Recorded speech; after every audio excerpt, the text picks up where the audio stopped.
think I'm live?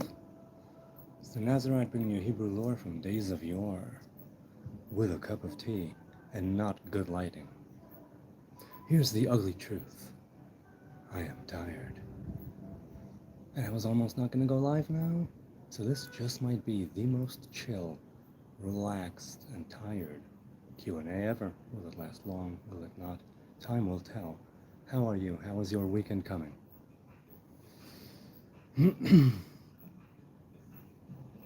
Hey, Robert is here. Robert Harrison. My best to Paula. Candlelight? No, just outside. There's not a lot of lighting. In the yard area, I suppose. / little garden. The Shabbat Queen treated me nice. She always does. The question is, how do I treat her? Hey, my father is here. Shavuot Tov. Hey, Paul. Todah Salam says, earn the rope, Mr. Jonathan. I mean, it's translated here from, it's an automatic translate here on the YouTube app. Earn the rope? What am I missing? That's what it says. It says, earn the rope. You look rested and relaxed. I am. Yeah, ultimately, look where I am. Look at what I'm doing Saturday night. In my home in Yerushalayim. Everything's cool. I'm here with a cup of tea. Definitely treated me nice. By all accounts. Yes, she did. And I hope I honored her as well.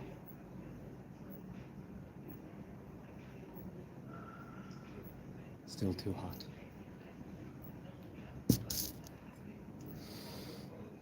What spices do Israelis put in their tea or coffee? I don't put anything. So people put hell, well, coffee. I mean, that's not a Jewish thing. It's more of an Arab thing. But hell in black coffee.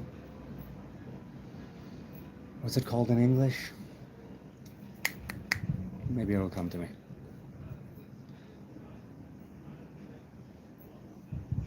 Good evening in Hebrew. And what did it say? The rope? Earn the rope? How did it translate it to earn the rope? I have no idea how that happened. How is your weekend coming along, good people? What is up? Can't we all just get a bong? Can't we all just get a bong? I'm assuming in some places that smoking paraphernalia such as a bong would be illegal. Yes, that's right, cardamom. That's hell. Great, relaxed, full weekend. Great that it's relaxing for you. That is lovely. That's really great. My weekend's good so far, says James Bond. Gonna go pick up some infused blunts and a 2G vape. 2G, not sure what, oh, you mean that's a type of vape? I don't know, I don't know of the vape world. Have you talked to Sean? Yes. Not at length, but yes, recently. Very relaxing, says James Bond. At a barbecue today, said Stephanie, relaxing with a full stomach. What did you put on the barbecue? How's he? He is good. He's at Canada, or heading to Canada. He's got a few gigs in Canada. Yes, name goes here, I am Jewish. Thanks, Robert. Your ongoing and unwavering support has been very much appreciated ever since we got together digitally in the Netherlands. You're rooting for me, man. I really appreciate that. Many of you who do follow regularly are supportive. I asked the YouTube Studio AI just before Shabbat, out of curiosity, taking the scope of all my comments from all the years I've been with this particular channel. I did that for the last 5 years or so. That's not the length of which I've been with the channel, but I did 5 years, pretty much ever since I started this particular incarnation of the channel, Hebrew Nazarite. And I said, have the comments been positive, negative? Give me the percentages. 88% positive comments, 12 negative comments. Within that, we have haters, trolls, conflict, questions, and so on. Zionism, or what people say about Zionism. It's been so much support from the people who show up randomly in the shorts, people who have been following for a few years, people like Robert. It's very encouraging, and I thank you. Yeah, 88 positive.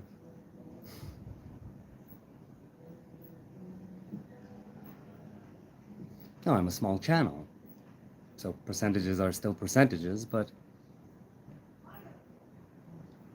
how many death threats did you kashem today?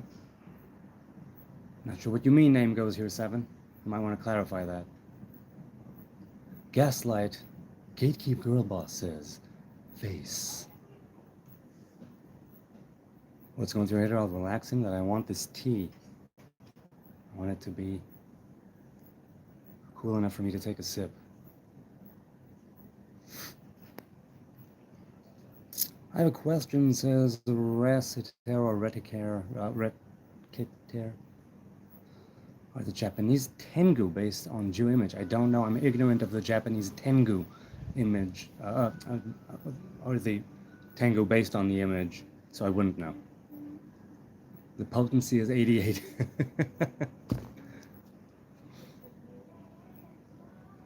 Death threats, you can't hear them. You have my support, bless you. Thank you, Dick Smith. I appreciate that. So-So says, hi, hello, So-So. It's good to see you on the chat in the show. What was your Shabbat meal? There was rice, vegan chili, tortillas. We do that at least once a month. Do you like Earl Grey tea? Yes, I do, Omar. Good to see you again. I do like Earl Grey. Whether it's the real Earl Grey or whether it's bergamot mint infused. Yes, I do. Yes, but Kashmir, I don't think that's a Jewish place, though there are probably Jews there.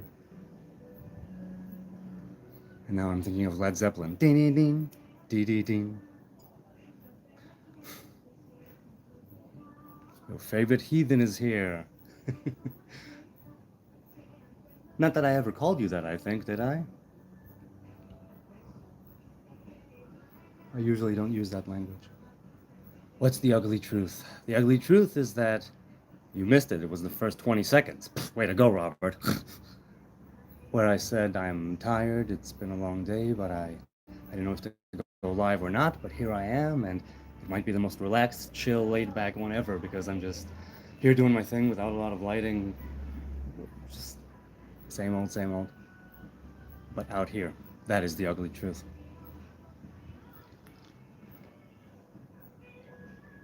Hey, Big Bazaar. Do you know of Manly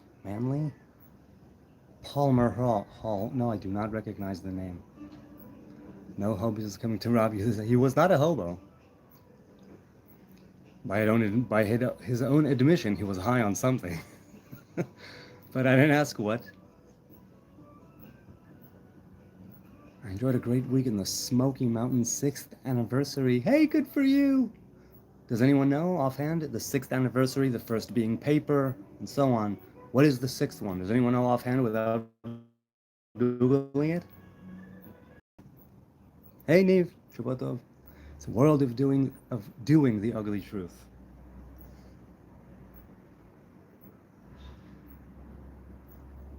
Yeah. Warts and all, we are here to do. Can't What, can't trust the Shlomo, says Get Him 23. Hi, Get Him 23. The Shlomos. Who are the Shlomos? Do you mean Shlomo Carlebach, the rabbi? Do you mean Shloimele? Who's his nickname?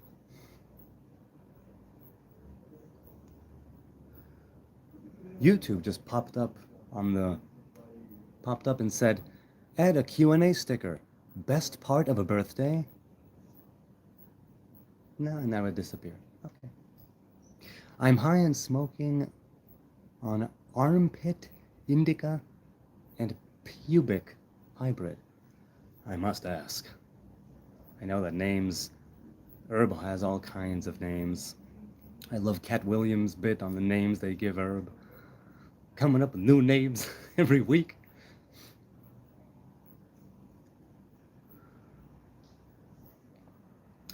I hope you use it wisely. Name goes here 7. Respect the herb, respect your body, respect your mind. Set and setting are paramount. Shiny Wizard says, oh, your leaders are intent on destroying the world. Amuses me, you unaware. Yeah, going right by that one today. The birthday cake is the best part, says So Madman.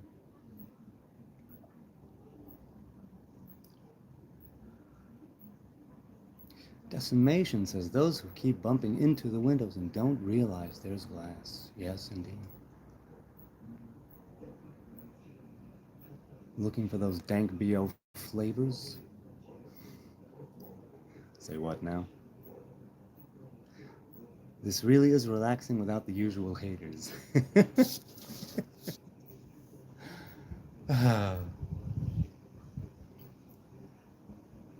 Yeah, I'm enjoying myself right now. Whew.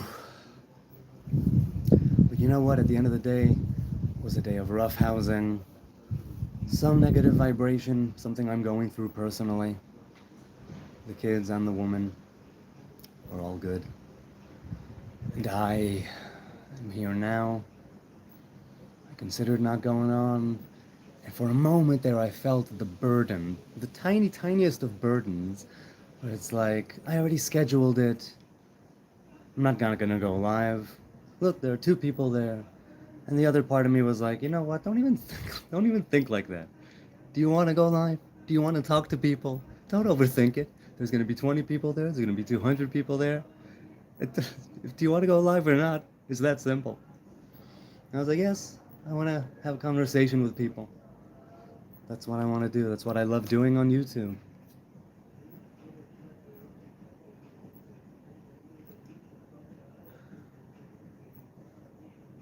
Haters ran out of haterade. No, I don't think so. I think it might be that because YouTube sees that I'm with such bad lighting today, comparatively, it might recommend it less and push it to less people. Or, having 26 people here is no small thing, right? That's a room of people.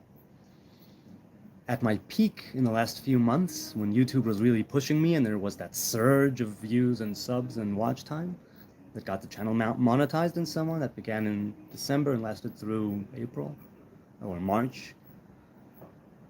And that whole wave, it's plateaued here, let's say, for the time being, as it is right now. And I'm really, really happy about that. And at the peak, there were over 1,000 people here. At one time, I mean. The haters mixed up the haterade and the Kool-Aid. Thanks, So. It's lovely to say. PSS Bro is a racial supremacist. Okay, feel free to think that. That's great. Hard to believe. I've watched you for 2 years. Who else off the top of your head have you followed for 2 years consistently? Because you've been really consistent with me, James Bong, and it is deeply appreciated. I'm wondering, who else do you watch? Who else have you watched? Who have you watched the longest? Who's been a real YouTube inspiration to you? Not that I'm an inspiration, but that you consume a lot of their content, you want to be influenced. Do a backflip. Not tonight, man. In my mind. In my mind, I am backflipping right now. There you go. You are scary in the darkness, says Ahmad. Hey, yeah, that's cool. I wouldn't want to meet me in a dark alley at night. With or without a cup of tea. The Nazarite Wonder Worker, coming soon to a theater near you. No, I don't work wonders. Nazarites in the past have, I must say.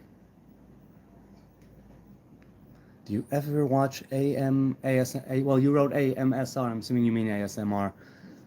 No, I am not a fan, but I have done some guided meditation at times in my earbuds before sleep as a video.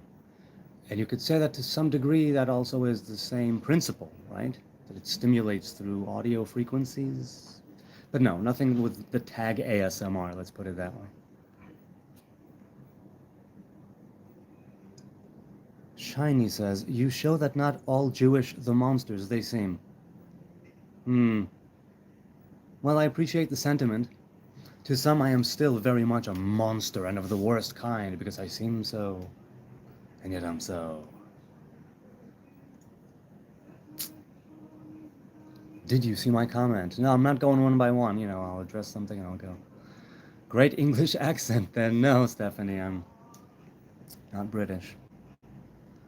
So says, I think you're a miracle worker. Thank you. Miracles come in all shapes and sizes and conceptualizations and perceptions. And a few people are saying that. I take the W and move on.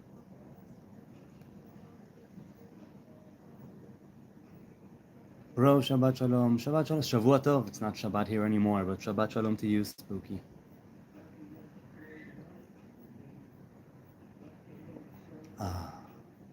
Just plain green tea tonight.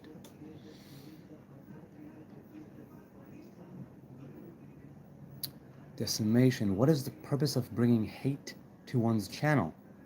Go live, you self-dimwit. Go live yourself, dimwit.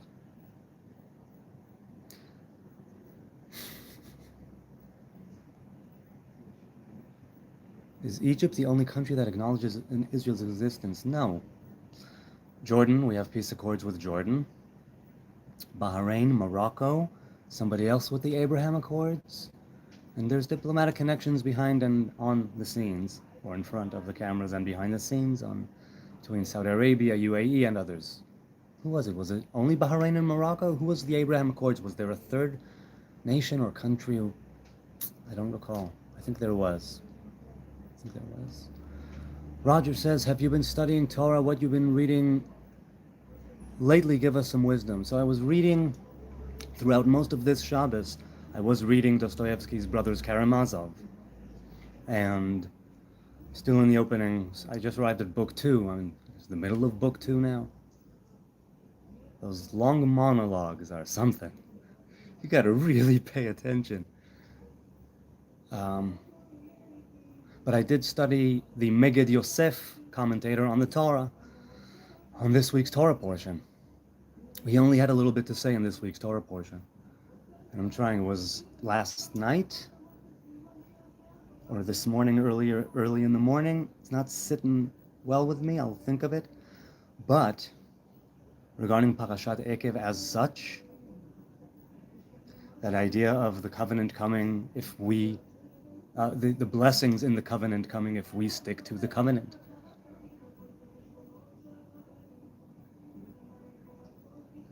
That idea of, that judgment idea, the idea of din. The world is not always going according to the divine attribute of judgment, but it was created in judgment. The word, the revelation of God is Elohim at first, pertaining to the left side. That Ekev, that heel, Ekev Tishmeun, and I spoke of it last week while I was going over the Torah portion, that there's that famous Rashi, and I don't recall if it's his original thing or the Midrash or the Talmud that he brings, that things that you seemingly just step over with your heel, the commandments that are maybe they're too mundane, or maybe they're too rare, or that you simply, you treat it with some sort of matter-of-factness, a sort of pedestrian way of looking at it. And it's those mitzvahs, the little things, and the things you do every day, things that are seemingly insignificant. These are the things that are the most important. It's that part of us that's the lowest part that keeps the entire body upright. And that idea of doing little things, ones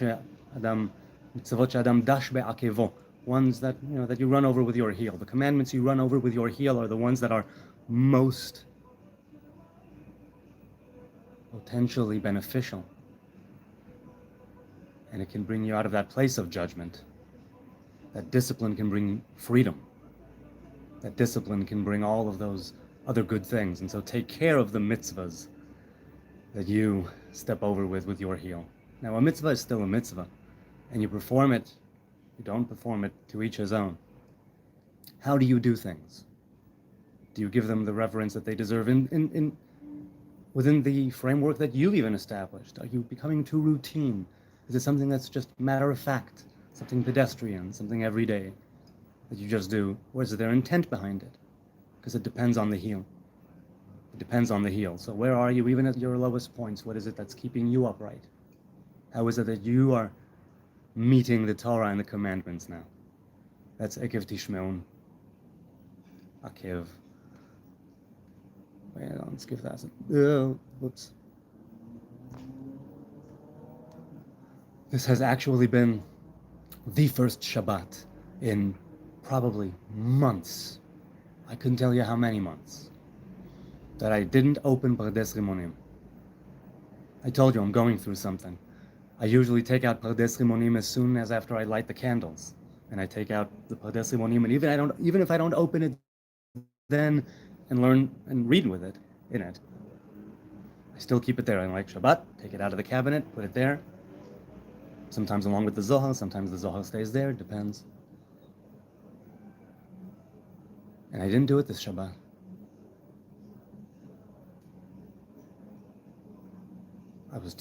I could not give those teachings the mind that they do deserve. So I did study other things. I studied the Torah portion and I read through it. And I read through some of the Megid Yosef, right, the commentator on the Torah. The Megid Yosef is the book that I mentioned this once or twice on stream, my son, in one of his excursions in the neighborhood, at one of the local bus stop library things, where there are books, and it looks like a bus stop.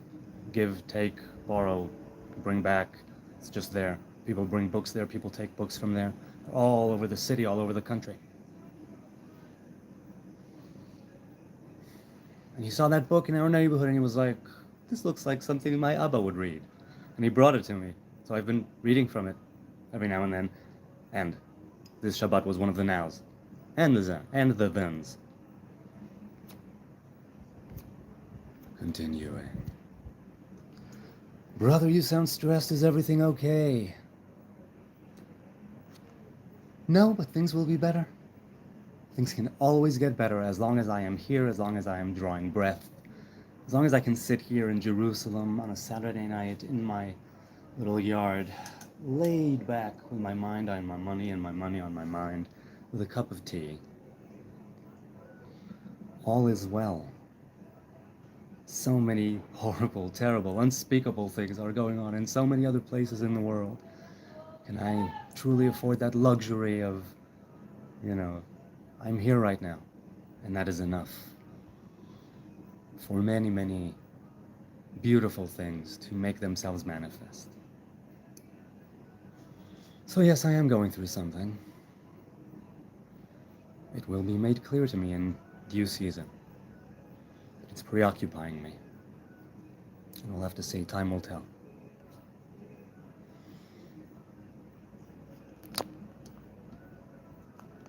I have to go, says Spooky. I love you, brother Shavuot Tov. Thank you. I appreciate the love. Such kind sentiment from a total stranger on YouTube.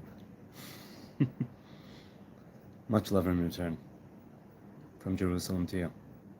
Being alive isn't living. You just got to keep the faith, says So. Definitely, very much keep the faith.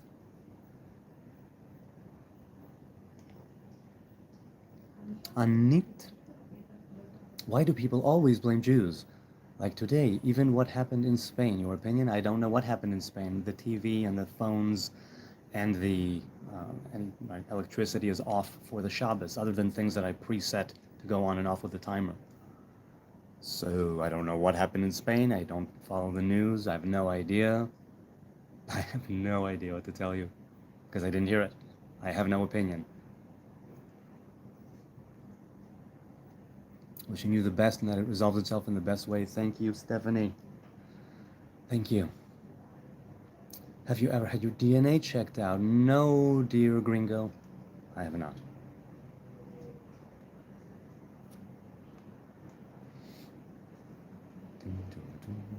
Silent Night says, have a good day, may God bless you, may Hashem help us all. Indeed.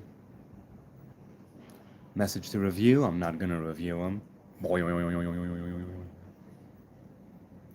If you look at transsexualism, porn, gambling, anything,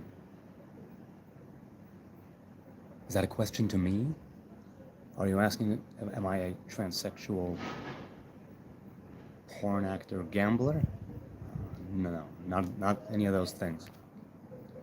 Spain is treating the invasion as a joke, says Volts and Bolts, and is now reaping the rewards. Uh-oh. Did something happen in Spain? What is it? Do I want to know? Do I not want to know? Okay. And he said there was a mass immigration from Morocco. Blamed Israel for that BCS. Spain disagreed on something with... Oh, because Spain disagreed on something with Israel?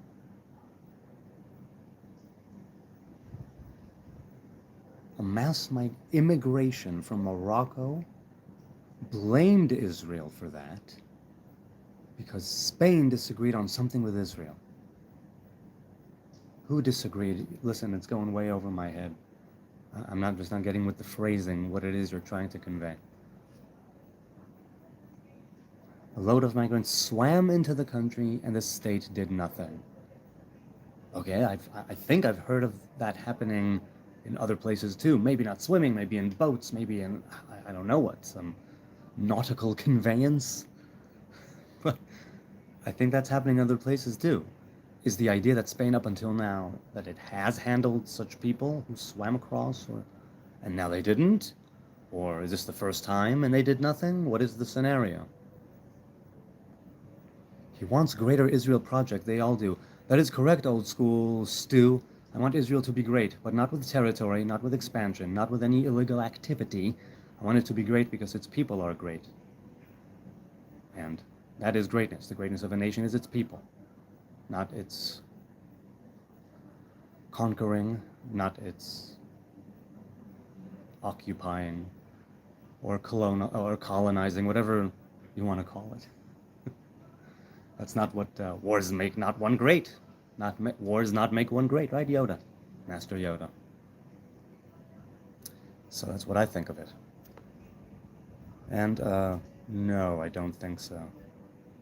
I say first let's deal with the Israel we have before we get to Greater Israel and let that greatness come from the inside out. Miza Mazor says, Jews are pushing for migration of Muslims in Europe so Europeans would hate Muslims and look the other way to what's happening in Gaza. So,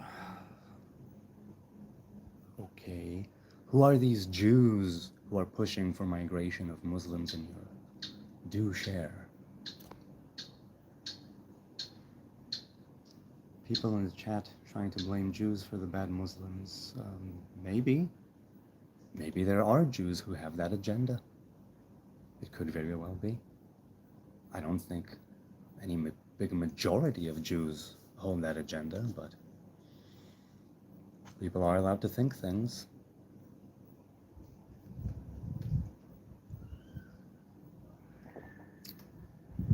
I like that reply, but your government is wanting to expand. Well, I haven't voted in about 20 years. I'm a citizen, and so I generally follow the rules. I break them sometimes, or bend them sometimes, and basically as a law-abiding citizen that doesn't vote, I can tell you that I want to vote the next time just to change the administration. And second of all, while I don't support the idea of expansion at all costs and a greater Israel before we truly are great,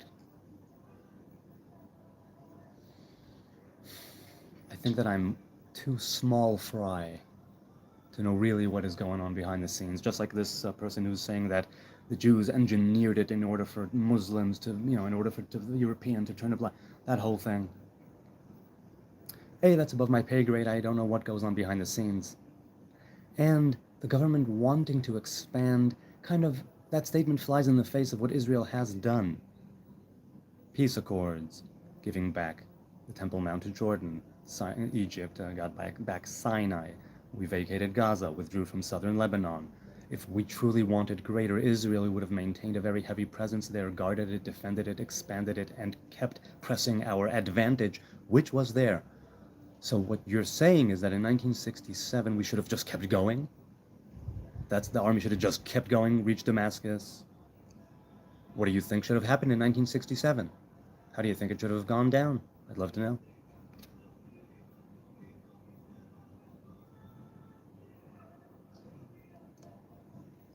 Naomi says, I am from Germany, and this whole chat is quite peculiar to me. LMAO. I do not quite get how you stay so calm. Because I'm used to it. I'm very much used to it. Roger says, but we have this treasure in jars of clay to show us. We are hard-pressed on every side, but not crushed. Perplexed, but not in despair. Persecuted, but not abandoned. Struck down, but not destroyed. An old quote that helps me. Now, what is this treasure in jars of clay?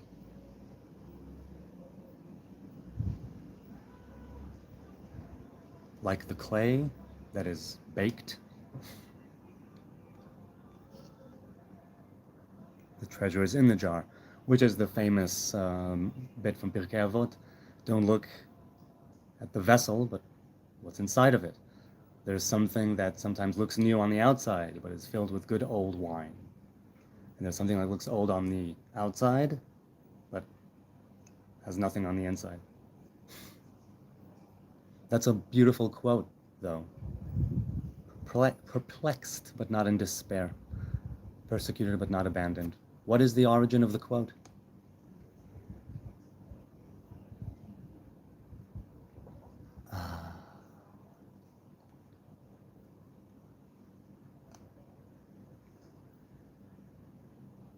Have you ever been IDF? Yes, I have. I was discharged 5 years ago.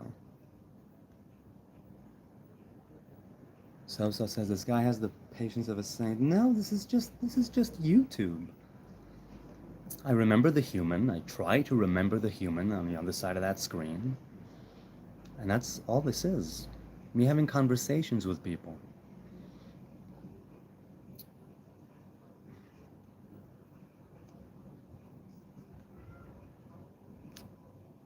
Scrolling down. You're all soldiers. No, not all of us. It's mandatory service, but there are many who do either civil, national service, Shehut Leumi, or those that, for one reason or another, from pacifism, medical reasons, everything, they are either chosen not to serve, or they go to jail and for a while, I don't know how long, and then they're discharged and they don't serve. If it's pacifism, I don't think they put all pacifists and conscientious objectors in jail, but maybe they do. I honestly don't know.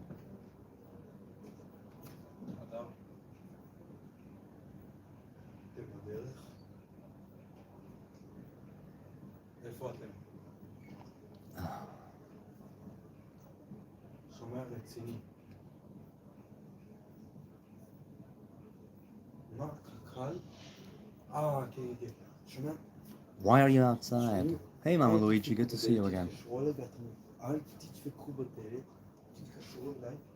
Have you seen any action in your community with the recent Middle East news from USA? I don't consider myself, other than being in the neighborhood, part of any specific community. Or, you know, the building, the neighborhood. But outside of that, there's no synagogue that we go to. And we're not really part of any community. We do have some friends in the neighborhood, but we're not, so I don't know.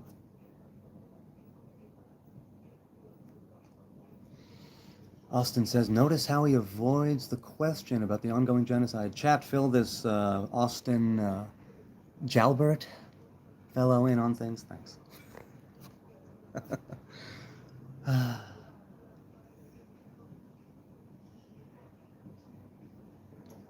And feel free to, tonight, if you wish, only if you wish, of course, fill in all the people who say that I'm avoiding questions, that I'm ignoring, oh, it's very telling, oh, he's a coward, oh, his government won't let him speak, oh. Field a few of those for me, thanks.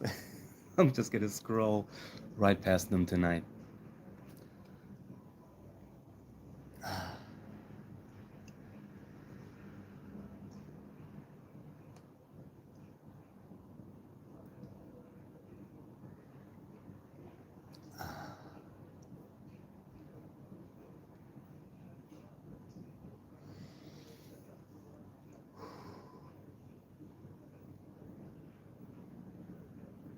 I might have more tea soon, but we'll see.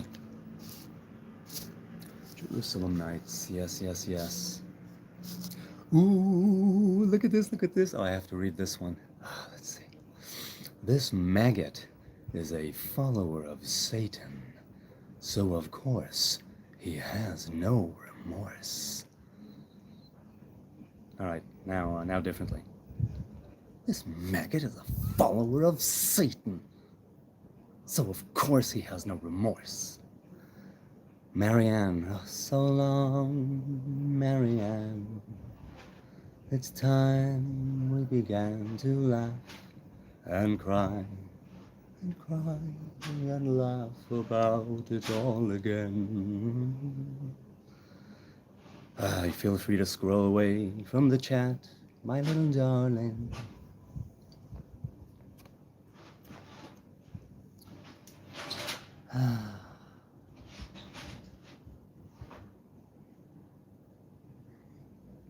Hey, Nicole, you doing okay, Hebrew? Yes, I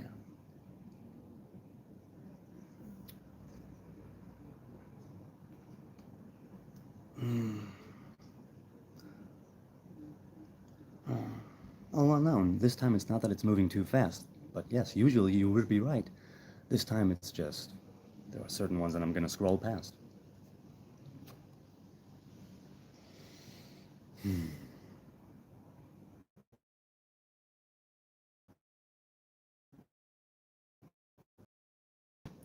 You're on here every day, yes, almost every day, Austin, doing propaganda for a country that's murdering children.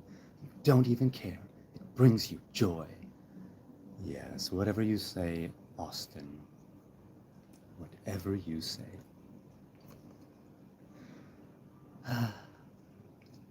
Do your lives always become political? Yes, Tanya, they do. And the thing is that I just, on Friday, just yesterday, before Shabbos, I posted a poll. Over 112 or so people answered so far on whether or not I should revert to the Ba Sing Se approach that I employed when the war first broke out. And I didn't speak about it for like a year and a half. I was like, this channel, there is no war in Ba Sing Se. It's going on. I'm running to the shelter. I've gotten the radio and then whatever. But the channel will be an escape from all that. The channel will remain something that is apolitical to the degree that it can remain one. About a year and a half after the 7th of October, after the war broke out, I started speaking on it regularly. So it has since always become political. And I'm definitely rethinking just now of adopting more, if not total, more of the there is no war in Ba Sing Se approach. Avatar the next Airbender fans, check in.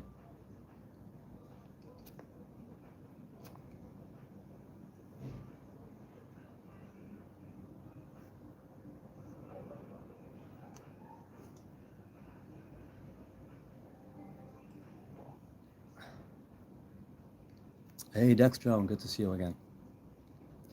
Give us some advice. How to approach a girl I'm interested in. Help me. Well, that's the problem. I don't know anything about girls. I met my woman when we were 16, married at 20, never really dated, never was part of that scene. She was my first girlfriend. And that's it. So I have no advice to you whatsoever. Talk to people who have approached with intent. But I can tell you before I was 16, which is still something.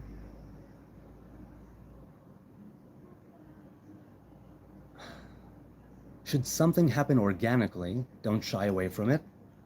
Even though things may not happen the way that it transpired in your brain, when you've thought of it, and be open to opportunity. And it totally depends on her and how best to approach her. Each individual is different. How to approach a girl that you like is it's way above my pay grade. So I do not know.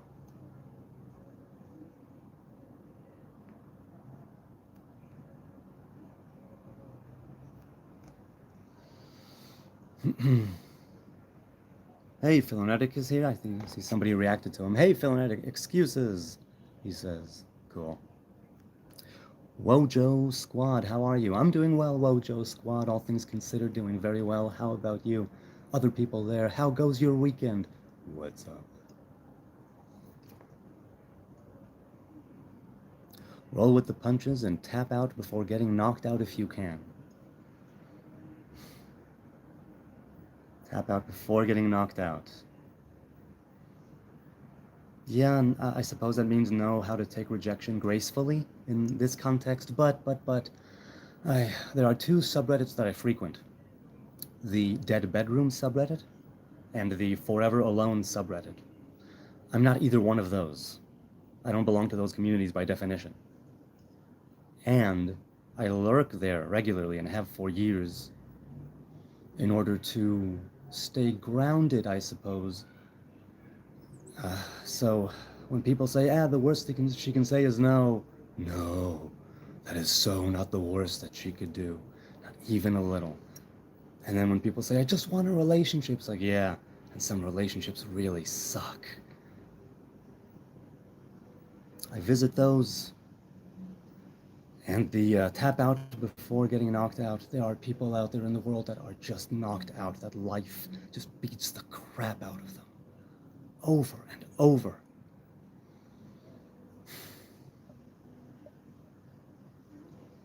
It's so natural to say, roll with it, and tap out before.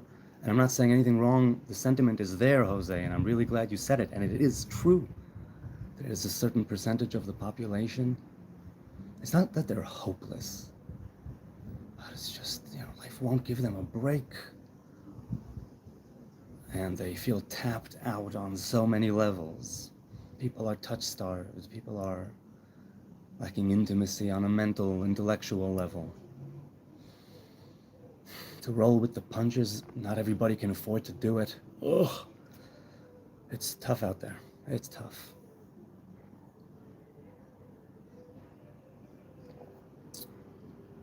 Greg Duchette, biblically accurate Jew. Did his wife kick him out or something? No. I'm usually in the living room, but one of the kids is sleeping there on a mattress.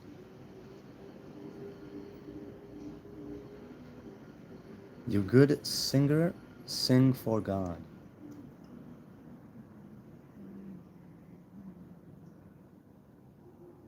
I am a Levite, traditionally. That's part of what my ancestors would do. They would, the gatekeepers, the minstrels, the singers, the Levitical choir. Use your talent for God. What is my talent, Master Delrap? Good to see you again.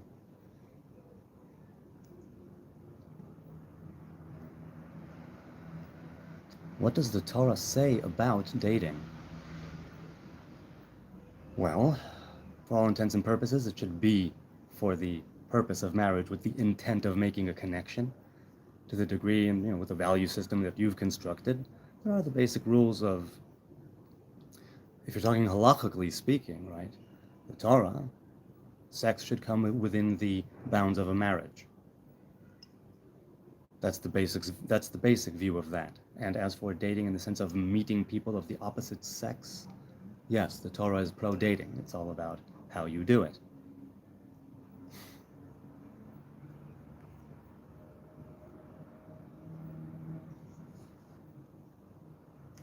Hey, mustache, is that you? Hey, kitten. We have a few kittens here. Whoop. Run away, kittens. Levi tribe are the Haitians. You're lying, sir. No. There were two parts to Levi. There was the part of Levi that was living in the kingdom of Judah. There's the part of Levi that was living in the kingdom of Israel. And there's a difference of opinion on how many of the Levites and the priests, right, the tribe of Levi, were in the kingdom of Judah and in Israel, since things happened around the temple and the tribe of Levi. Then many of them, they say, were around the area of Judea, Jerusalem, the surrounding hills, but I forget any precise figures or percentages. It could very well be, though, that there were people from the tribe of Levi that were exiled with the exile of the 10 tribes, right, of Shalmaneser, king of Assyria. And it makes perfect sense, because the Levites famously had no inheritance of a land of their own. Adonai hu nachalato, that's from this week's Torah portion, if I'm not mistaken. Levi has no physical inheritance because Adonai is our inheritance. And 48 cities, the cities of refuge as well, were designated for the Levites and the priests. So there may very well be Haitians that are the tribe of Levi, and they may very well be Judeans that are also the tribe of Levi. So we both might be right. No need to call me a liar. However, if I am lying, then the tradition of my family going back thousands of years is a lie, and that's okay, because some people tell lies to bring about truth, or some people tell the truth using lies.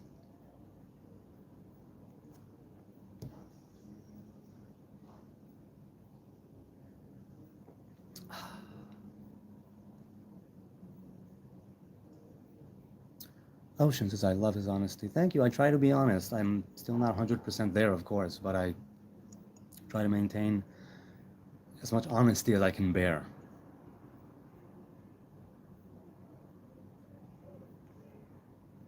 No king, says Brad Clay. That's a political slogan.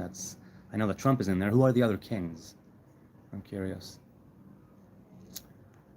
Isaiah says, may God be with my people of Israel, and with all humanity, and with all creation. May we act in such a way that will bring about that divine revelation, right? God will pour his spirit upon all flesh.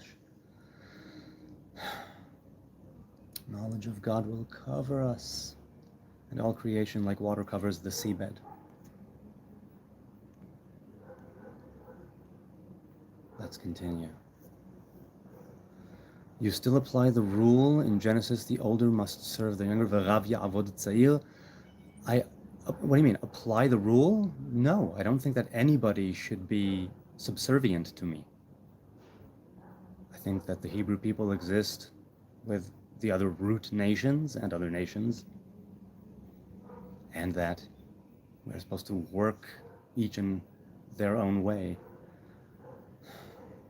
towards that unity, towards being able to eventually let go of the borders, embrace one another as a unified human race, the Edenic way. In Eden there were no borders, in Eden there were no differences, in Eden there was no old and young, there was no toil.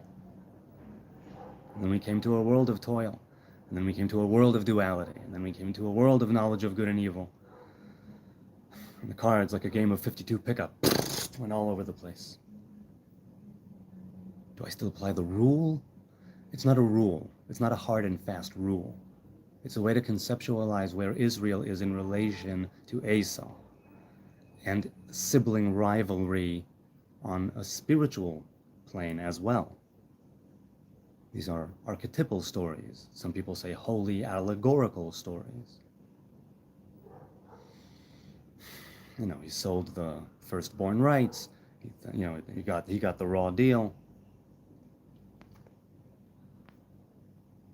Let's continue.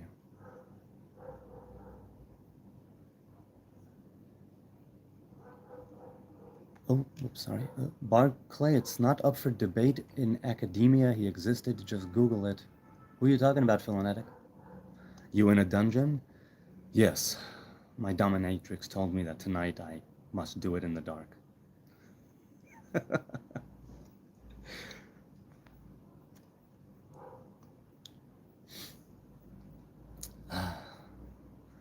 Dude, I have to admit something. I have a rare talent. Every time I ask a single girl out, boom, she finds a boyfriend right away. Oh, you're somebody else's lucky charm, I'll tell you that. Bernie, hey Bernie. There was a dude I used to know. I think he's still alive, I believe. If I'm not mistaken. Bernie Marenbach. He played clarinet for the Israeli police band. Clarinet? Yes, clarinet. He played klezmer like it was ain't no thing. Philonetic. Jesus, he said, if he existed, the debate is whether he was God in the flesh, not if he existed in academia. You know all this. Image, Elohim, can you explain the concept of Ezer Kenegdo? Well, my mind immediately goes to Zacha, Ezer lo Zacha Kenegdo. In other words, Ezer means help, Kenegdo means against him. So on the one hand, it's the right hand that is always open, that is encouraging, that is giving kindness and grace. That's the Ezer. And on the other hand, the Kenegdo, of knowing when to push back, of knowing when to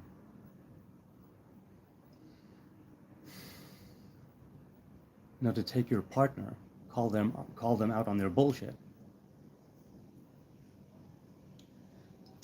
That's Kenegdo. And in doing so, make him more than he is, and her more than she is. As a couple, you want to be there to have the difficult conversations as well. You want to be there to, the question of nagging or not comes into the question, and frequency and punctual and the time, right, when you do it. But to be able to be kenegdo is part of that.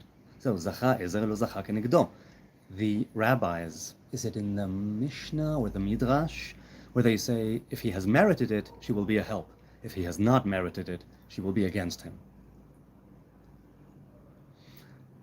As a very pivotal sort of thing, right? A dichotomy of things, where one thing is something that you merit, and if you did not merit it, then the other thing comes to sort of fill in that vacuum of that which you have not merited. So it sees it kind of in a negative way. I see it in a positive way overall. So that's the concept in the positive, in the positive and the negative, you can say. Now, the idea of Ezer Kenegdo, and the idea of Kabbalistically speaking, right, Du Partzufin, that Adam and Chava were created back to back. And in order for them to be front to front and be able to unify and bring the union of divine masculine and divine feminine, there had to be the Nesira. There had to be that cutting away of Chava, of Eve.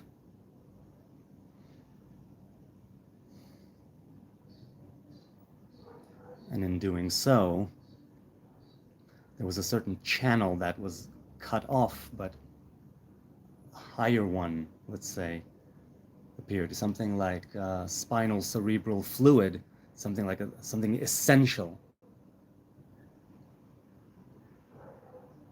That idea of the divine feminine,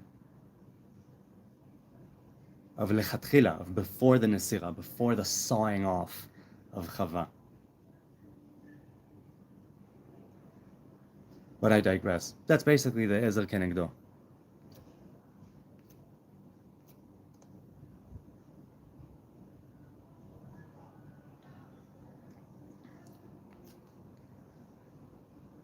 Hello again from the Garden State. Hey, Stormbringer, how you doing? Shavua Tov. Shabbat Shalom to you.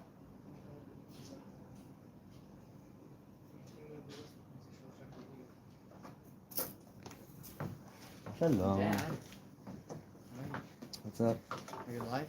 I am. Oh, nice. Okay, hold on. Shalom.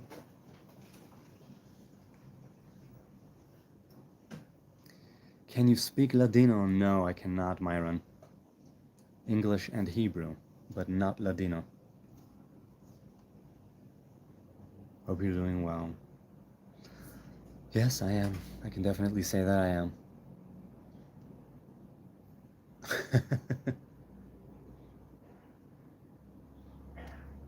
Yes.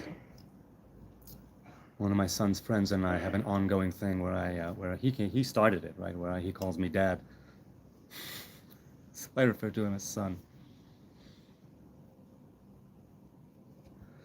Do the Torah and the Talmud have the same status, or does the Torah count for more than God's word, the teachings of the rabbis? They don't have the same status in the sense that they come from different divine revelations. Torah shebichtav, Torah shebe'al peh. There is that idea of halacha leMoshe miSinai, things that were revealed in halachic form to Moses on Sinai. They share the same status as a Torah. Now, the one I think that is more all-encompassing is the written Torah, because Samaritan Jews and Karaite Jews, other types of Jews who do not attribute authority and a binding capacity or quality to rabbinic Orthodox halacha, they would still attribute greater significance to the 5 books of Moses. And so, they're not on the same status as such in the Orthodox community. There is that idea of mitzvot deoraita and mitzvot derabanan, which, right, the commandments from the Torah and the commandments from the sages. And this as well is something where there's a split. But I would have to say, as a revelation goes, the Torah was given to Moses. Moses was a once-in-creation revelation, the neshama of Moshe Mashiach, as it's known. That higher neshama, that higher soul, that higher revelation that became incarnate in the man Moses, or the allegorical man, however you want to see him, the archetypal man Moses, the lawgiver, the great bridge between worlds. He was the one who gave the Torah to Israel, and as such, it does have a higher status, whether it's on the Kabbalistic tree of life of Tiferet and Malchut, masculine, feminine, because there is that time when Nekevat Sovev Gaver, there is that time when the female will be on top.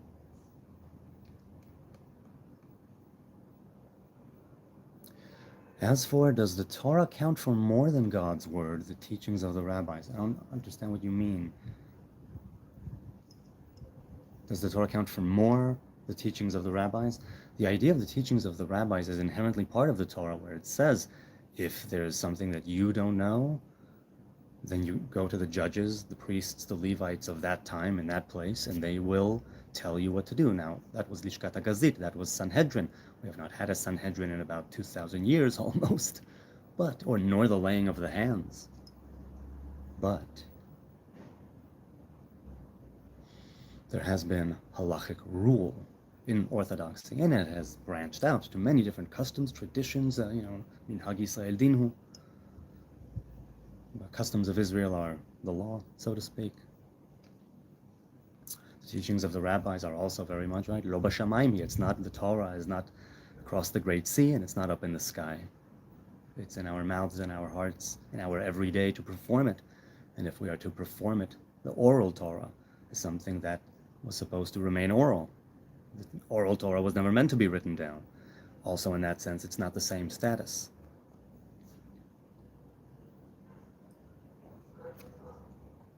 Let's continue scrolling down.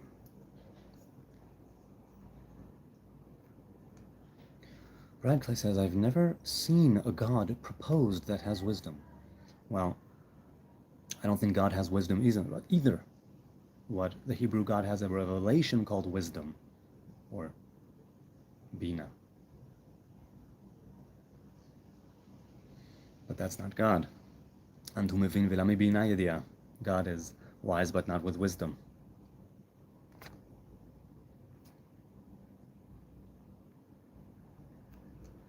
I watched Fiddler on the Roof, says Stormbringer, in its entirety, not too long ago, for the first time, and enjoyed it. It's a really nice musical. Ending kind of sucks. Hey kittens, how you doing? Yeah, but some great songs there, truly.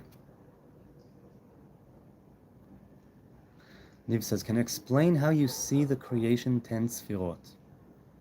What do you mean, how do you see them? Do you mean, how do you see them in the human being, as in that we are the image of God, right? The image of God in which we were created, and what sfirot correspond to what organs?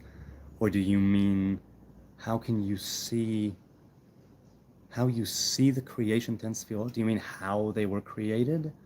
The idea of atzmut and kelim? What is it that you're talking about? You'll have to be more specific. But I think that the 10 sfirot are the blueprint of all creation. And in that sense, it's not an explanation, it's a way to look at the world.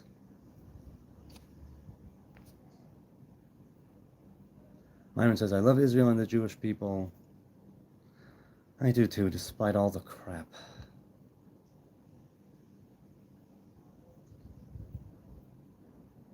I might take you good people with me on a garbage run. Because the cat... I took the garbage out, but I didn't actually take it out yet. It's over here waiting for me. What do you say? You want to go for a garbage run? Soon. Or maybe when I'm done.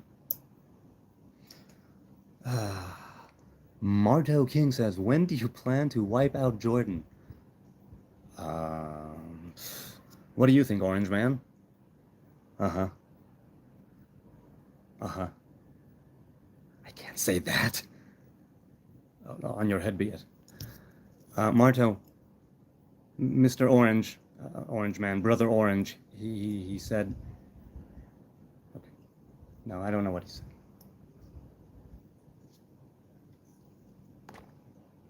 Oh, well, guys mad. Israel can do whatever they want, can't beat them, join them, says Sleezus. Hey, Sleezus, love the name. It's a good name. A very good name. I'm sorry, did I say orange? I meant lemon. I think I saw something orange. I saw orange stardust in the comments. Where is your secret gold, Jew? Here it is. Right here. Yes.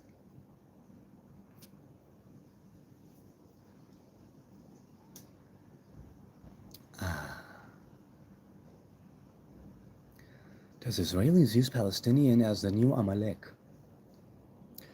I've heard some people use that, but I'm very much against that because Amalek has an actual meaning, and I'm usually for using the words of such severity as Amalek in the way that they were meant to be used. When people nowadays use the term Amalek, they mean deserving of death in another way. But it's a little more than that when you invoke that idea of Amalek. So I'm not for that. And I can't speak for the Israelis, unfortunately. I'll just say that I certainly do not even a little. Ocean says, oh shit. What is it?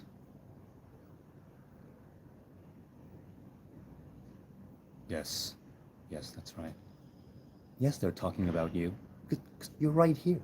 Well, but I already showed them. Fine.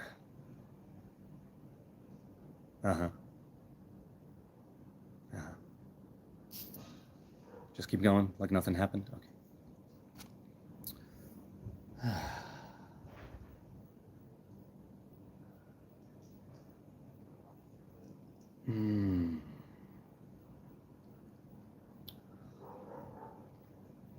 Someone commented not long ago how they loved it that from lemons I can make lemonade in the chat or in the comments, whatever it was.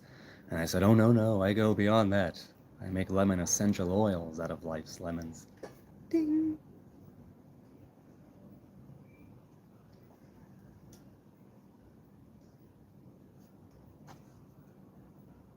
Vitamin C for all. Hey, Gabriel is in the house. How you doing, Gabriel? How you doing?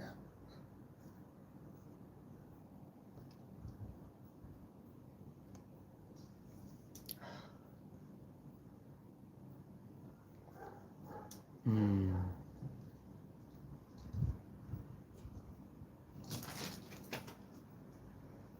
What's up, Cat? Are you stuck, Mr. Cat?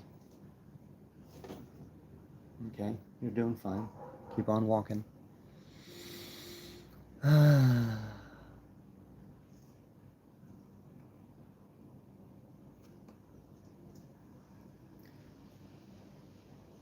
I got so much love for the parody cover I did of Moana's "You're Welcome."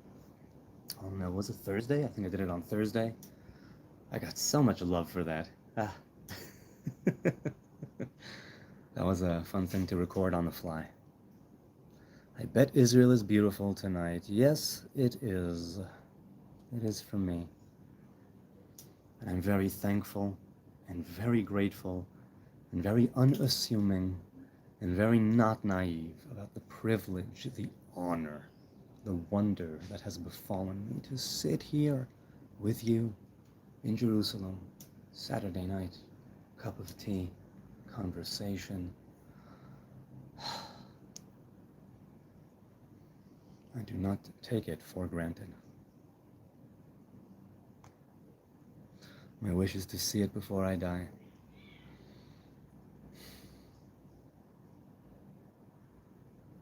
So many people preoccupied in the negative and the positive with this country, with this land, with this city. The stonework there is mind-blowing. Yes, everything is stone. Either Jerusalem stone or Hebron stone.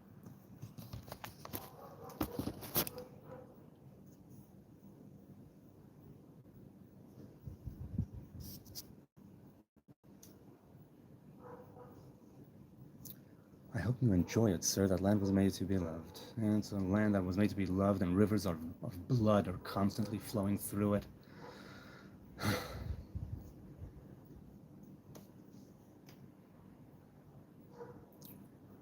What do you make of what's happening in Spain right now? Well, once again, since people have told me in a sentence or two what happened, I don't know what to make of it because I don't know anything about it.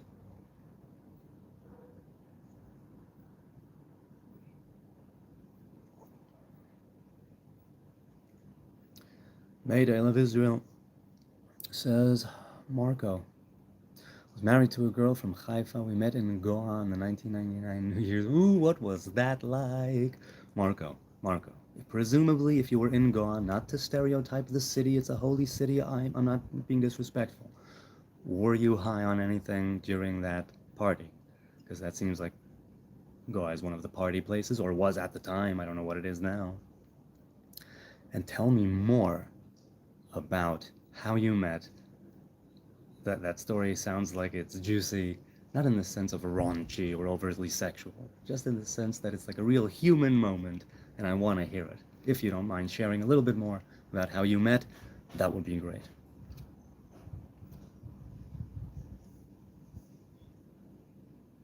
Yeah, that's what I'm thinking. I'm thinking probably old Molly, but I don't know. Watched a good comedy last night called Schindler's List. Hey, you know what? You can laugh either at nothing, or you can laugh at everything. It's just a question of the time and the place. So if you want to treat Schindler's List as a Holocaust joke, more power to you. I wouldn't be able to do it personally, but it's nice to know that you can. Oh, and Liam Neeson.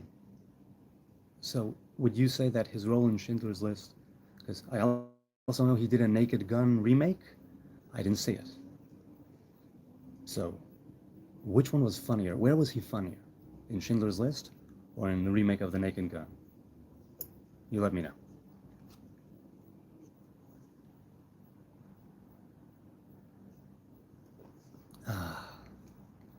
50 people here, 41 likes. And wait, I'm sorry, I see that super chats came in. Did I even address them? I addressed one. I think I remember addressing one, but I need to see. Maybe I. Oh wait. Maybe I can reach it. Hang on. Maybe I can reach it by clicking on that. No, tapping on it. No, spitting on it. No, laughing at it. No. All right. I'll scroll up a little bit and see if I see any missed super chats. And my apologies, mea culpa if I missed your super chat. Oh, here's one. Okay. Roger Dodger said, "Are you allergic to the Torah? It sounds like you have a little midrash. Ha! Do you know any Bible jokes, lol? Not offhand. Let me think. Let me think. I mean, yes, and it's a good one, but I don't know it by heart, and I wish I did. And it's a long one, so no. But let me think a few more seconds, and we'll see if something comes to mind. Any Bible jokes? No, nothing. But I'm sure. Oh, whoops! Wait, sorry.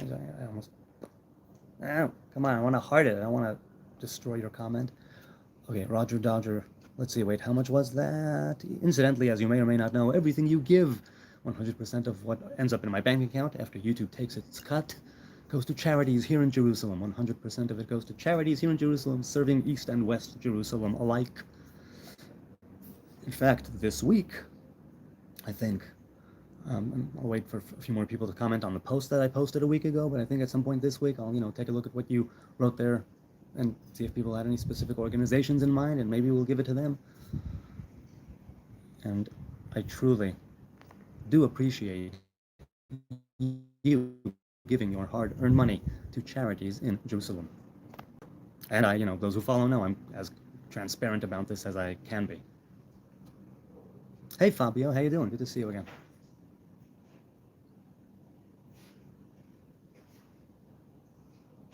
So has a good joke that he'll post in the comments at some point, okay. PS85 is here. What do you think about Proverbs 30? There is Kedoshim plural called what? I have not learned wisdom, and I have no knowledge of the holy ones. What is his name? What is the name of his son? Mashmo v'mashem b'no. So, the divine revelations called Ma and Mi, that's what they are pertaining to. They are not pertaining to a physical relationship of a physical son born to a God and something like a trinity of Father and Son being the divine. The idea is that the Ben and the Av, the Em and the Bat, right, the mother, father, daughter, son, represent different divine revelations, right, of Chokhmah, Binah, Tiferet, Malchut. That idea of Mashmo Umashem Bno pertains to the divine revelation called Ma, and that's also a unique way of spelling Yod He Vav He in such a way that ends up 45. It's the whole Gimatria thing. And the idea of Eser Sefirot Belima. So I look at it in the sense of a spiritual relationship. And the idea of Kitada having to do with Da'at. So we have the Chokhmah and the Binah, Mashmo, Mashem Bno, Im Teda. It has to do with the left and right hemispheres and with the third eye. Mi'asaf ruach bechofnav, right? Mi representing the mother, Ma representing the father. Who did this, who did this, who did this, what did this, what did this? These are not questions. These are statements. When you use them as statements instead of questions, that's that, let's say, more esoteric part of it. Because it does not speak to a God in flesh, since the human Jews, the humans who follow Torah and commandments insofar as the Hebrews are concerned, right? And who are part of the Hebrew covenant, the Torah says, remember, you saw no image. It was the divine revelation of speech, but you saw no image. the idea of God having a son that's physical, that's something that may be possible for the nations, may be possible for others, but we have no such revelation. We have no such tradition of God incarnate, which is why I have no problem with Christians. But I simply say, your way is not my way. That's where I draw the line, at God in flesh. That's pretty much it. So what do I think about Proverbs 30? I think when looked at as statements and not questions, then the lens through which you view the words changes. So you maybe try doing that. Do you have a work-at-home job? Yes, I do, Mama Luigi. Yes, I do. Well, no, today, here, you know what, I waited until it was actually, so after 11 years and a few months, I have said goodbye and farewell today to my old job, and I'm starting a new path. Yes, I am. And I wonder if some of you will come across it on YouTube. Let's just say I started a second channel, and I am now open for business and actively looking for work. Today. Yes, but I am well prepared for it. And I worked at a, new path. New path. You don't understand, you people don't read the Bible in context, says Gabriel. No, I'm not going to give you a link. Just like this one, it's something I want to happen organically.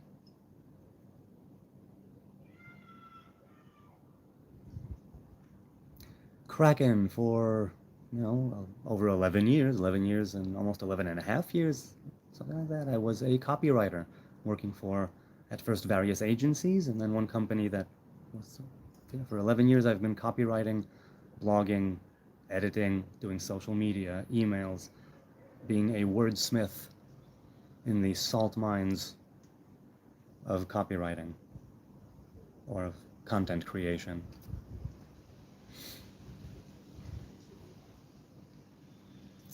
I bet he has a gaming stream in his other account. No, I don't game.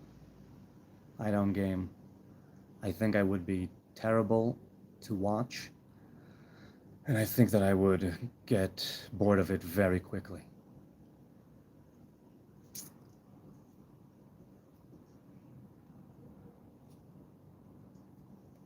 All right.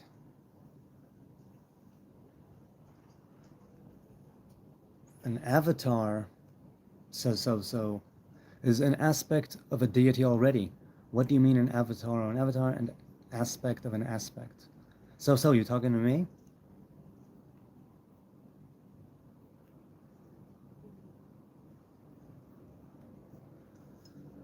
P.S. says, and before Sodom was destroyed, one of the visitors says, yes, that's right, these are divine revelations. That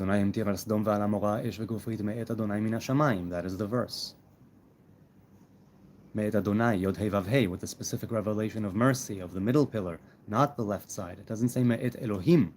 It says Me'et Adonai min hashamayim. Yod Hei Vav Hei and Shamayim both pertain to the aspect of the middle pillar. And if you're saying two lords, I say two different divine revelations, one of them being the masculine, one of being the feminine. Because the Adonai is the masculine there, and the Rachamim, middle pillar, and the Ish Vegofrit is the left side. In order to balance, let's say, that punishment, the divine revelation that brought it was not one of judgment. You can think of it as two lords if you want, obviously, not telling you what to think.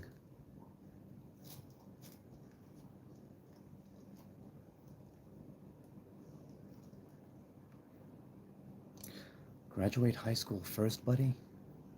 Say what, Gabriel? Kathy says, what's your channel about? This is a channel on faith, spirituality, religion, self-development, psychology, philosophy, underarm farts, underleg farts. Incidentally, I am wearing shorts. It might come at any time. You never know. And whatever you people throw my way, it's a free-range chat Q&A live from Jerusalem, raw, unfiltered, and uncensored, or just censored to the degree that YouTube needs me to censor, or does it automatically.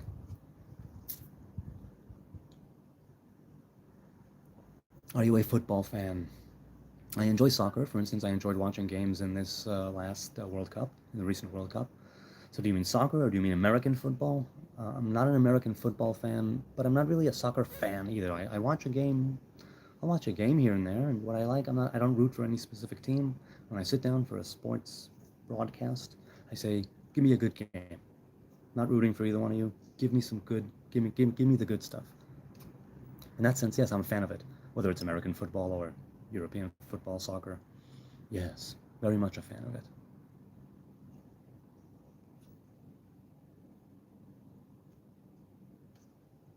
Roger Dodger says, where the wonders never cease, don't forget. Yes, that is correct. The wonders never cease.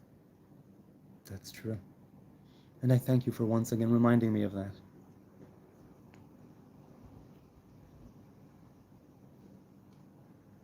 Is your new channel for your screenwriting? Yes, it is. Writing. And documenting. Let's put it that way. I'm having fun.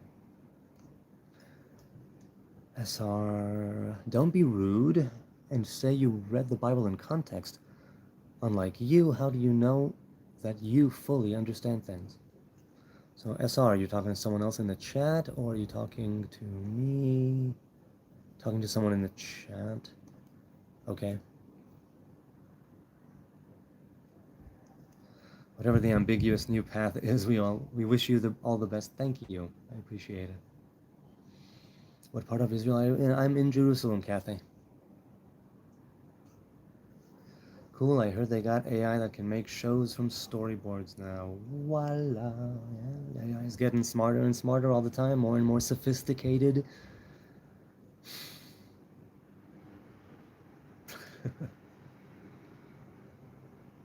Hey, Bastet is here. I don't know if I said hello to you.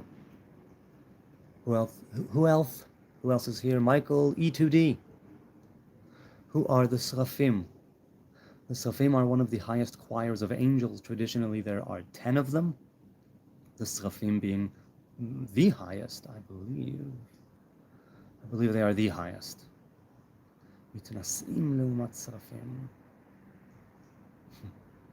Yes, those are the Seraphim. One of the 10 choirs of angels. Traditionally, 10 choirs of angels. Well, so the freaks come out at night, huh? That's me.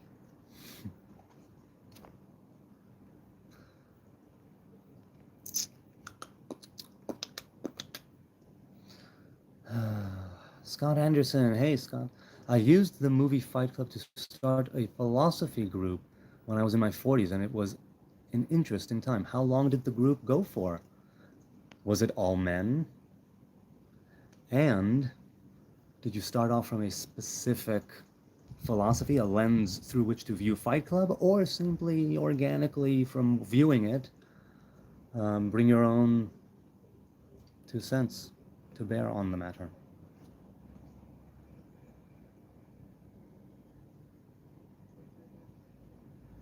Scott did the oldest trick, the old switcheroo. Wait, what? Say what now? How does the vegan shomer mitzvahs deal with leather tefillin or korban pesach? So, I took my vow 16 years ago, and for the first 7 or 8 years, I was wearing tefillin, and doing it with no reservations whatsoever. Even though I went vegan 16 years ago, and 7 or 8 years into the vow, and then I got the call to not wear tefillin. This was later when I sat down with the rabbi Nazarite Yoshua Friedman from the Temple Institute Yeshivat HaKotel, and the Temple Institute. And he then revealed to me that there are some Nazarites who wear the tefillin all day. There are some Nazarites who don't wear the tefillin at all. And he had corroborated what I had felt, stirring inside of me for some time before I took the tefillin off. And what was later revealed to me by a different Nazarite, or earlier, but before I met Rav Yoshua Friedman, revealed through a different Nazarite rabbi of the name of Gabriel David, also here in Jerusalem. The Isur Hanachat Tefillin for the Nazarite. Now he takes it to an extreme, whereas Rav Yoshua Friedman says, right, that the Nazarite is not allowed to wear tefillin. If the Nazarite wears tefillin, it would mean contradicting the higher crown by placing it above, by placing the lower crown of leather and parchment on top of the hair of the Nazarite, right? Nezer Elohav al Rosho. So the Nazarite either he says, Rav Yoshua Friedman either wears tefillin all day or doesn't wear tefillin at all. And so I had found that for some years already I'd stopped wearing tefillin. Again, feeling no reservations of it regarding it whatsoever. There are still two separate mitzvot deoraita of shel yad and shel rosh, but the Nazarite does not wear that crown. And there's an asmachta for this in the Zohar, in Pardes Rimonim, and even though you don't posek halacha according to Zohar, I no longer keep strict rabbinic law. I no longer consider myself orthodox or on the derech or dati as such. For reasons such as this, that I felt the call to take off the tefillin, I continue to wear the tefillin. I then had my investigations into it and eventually took it off. As for Korban Pesach, it's not done these days. But insofar as when I did wear tefillin, I had no reservations, and if I didn't get the call to take off the tefillin, I would have continued wearing tefillin. The New York Nazarite here, Aleph Alif on YouTube, the New York Nazarite, one of the elder Nazarites, and he puts on tefillin every day. His thing is the Shema. He's very, very, very much into it. And then you have others, not only me, who don't put on tefillin. For the crown of the Nazarite pertains to Arich Anpin, and the crown of tefillin pertains to Ze'er Anpin. So that's how I deal with leather tefillin and Korban Pesach. However, that's the Nazarite thing. If I were just a vegan shomer mitzvot and still adhering to strict halacha, then I would continue to put on the tefillin like I did, even after I took my vow and went vegan, adjacent to the vow, not inherently part of the vow, but adjacent to it. Then I would have continued wearing it, yes, but I got the call to take off the tefillin, which was, like I said, later, there were a couple of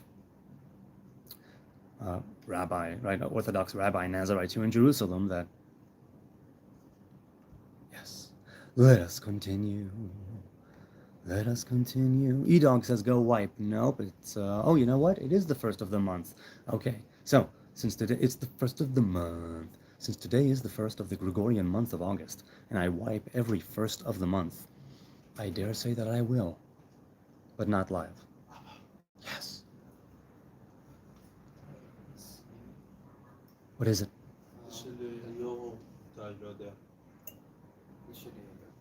לבריאות?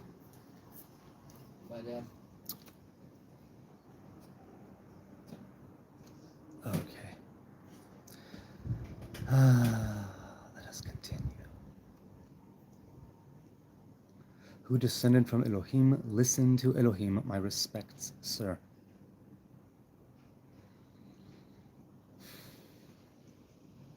Have you ever had to retake your vow? No, Adiyiku or Adisu. I took a Samson vow. The vow is for life, unbreakable. You cannot annul it. And, I mean, there are certain halachic circumstances under which it would be permissible, but by and large, from the onset, it's for life. You don't cut your hair.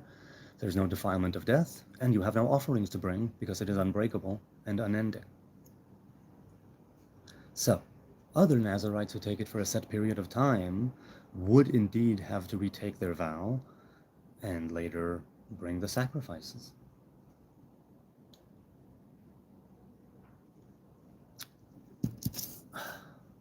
Let us continue.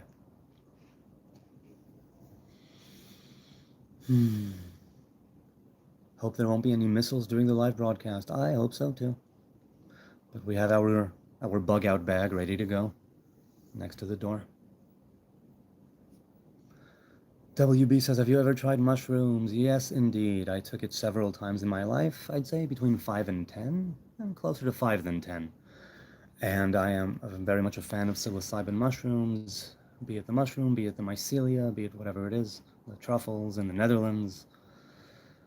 Set and setting, right? Respect the substance, respect your mind, respect your body, and know what you're doing, and integrate, and be curious, and stay curious, and listen to the mushroom. Don't necessarily do what it says, but listen.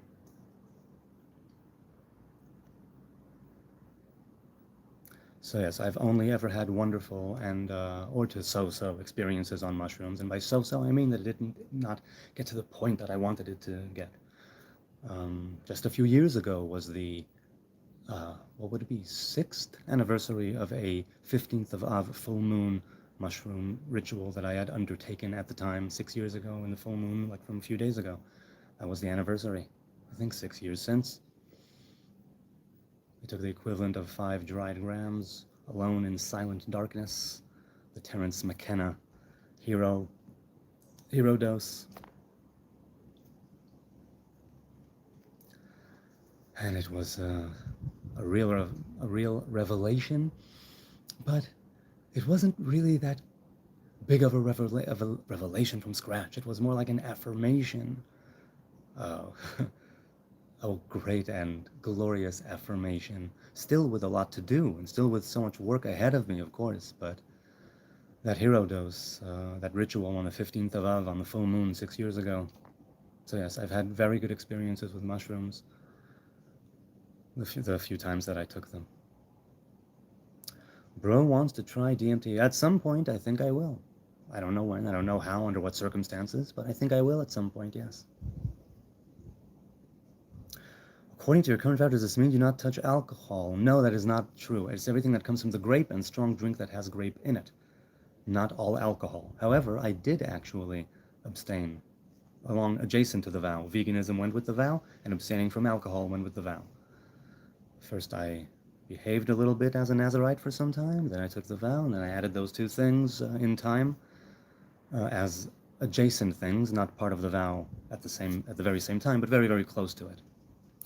So I don't touch alcohol, but the Nazarite is allowed to drink things like beer that is from barley or wheat, different spirits that are derived from things that are not grapes, pomegranate wine, things of that nature. So that's not the Samson vow. The Samson vow is things that come from the grapevine and strong drink that has grape in it, the grape, and not other things, not other fruit or... And Mushroom says SR, people tap into the spiritual, but typically they hear from the demonic. I would never suggest anyone does it. I instead meditate with the Lord to access him purely. Well, as I say many, many times, whenever psychedelics come about, I say the bulk of one's psychedelic experiences, in my opinion, should come from the inside and not from the outside, being an organic substance or a synthetic substance. Do you lead a spiritual life that's, and you want to supplement it in the sense of taking that for, again, being mindful and integrating things into your life? I don't see anything wrong with it. Of course, do your research. If you have any history of mental illness and all different things that it might affect or unlock, be mindful. Like I said, respect your body, respect your mind, respect the substance. I wouldn't suggest anyone does it. Instead, meditate.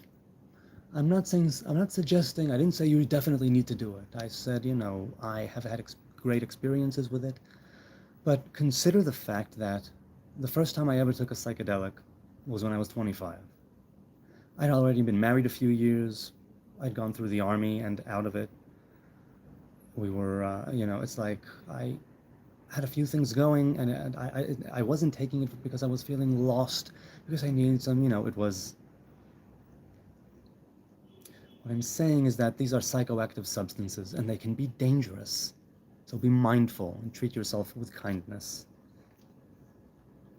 And if you still want to take it, you're unsure, go the medical route. Meet with a psilocybin therapy, if you have one, if you can afford it, if it's near you. Go to psilocybin treatments. I live in Israel. Hey, Kraken. Where are you from, man? Good advice, says Ocean. Judaism is not Zionism. Criticizing a brutal regime is not anti-Semitism, says Mad Bach. Oh, wow. A lot of hate in the chat tonight. Tonight. I'm ignoring all of it. Still contemplating reverting back to the no politics policy. There is no war in Ba Sing Se. We'll see. I just might do that. Wear your spiritual armor before taking the psychedelic challenge. Yes. I would say that's the best way to go about it. There's never things that are, you will never reach that ideal. It's mind revealing for a reason. It's psychedelic for a reason. But to be armored in the sense of set and setting, that is your spiritual armor. Because you're going over there at times to reveal things to yourself that are unpleasant, things that are uncomfortable. To be able to see yourself from the outside and from a greater scope, a wider view, and yet to feel that oneness within all things at the same time. That push and pull of reality, and you're able to fragment it a bit. You're able to pay attention to things in a more surgical way. Sometimes that can make new connections happen. Psychedelics have great promise, but it's also a danger. Ocean says, try not to judge someone on their journey. His vow is his and his alone. Yes, it is. Each Nazarite that I've ever met took their vow for their specific reasons and had their own idea and concept of the Nazariteship.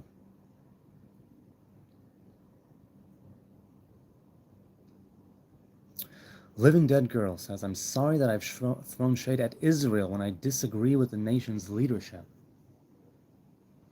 What do you mean, Living Dead Girl? I'm trying to understand. I mean, the government is the system, and we're going to work on changing it. That's what we can do as a system. What is dangerous about psychedelics? First, people who have a history of any mental illness in the family, it could open and unlock certain things that maybe should not be opened. Not everybody, I think, needs to take psychedelics.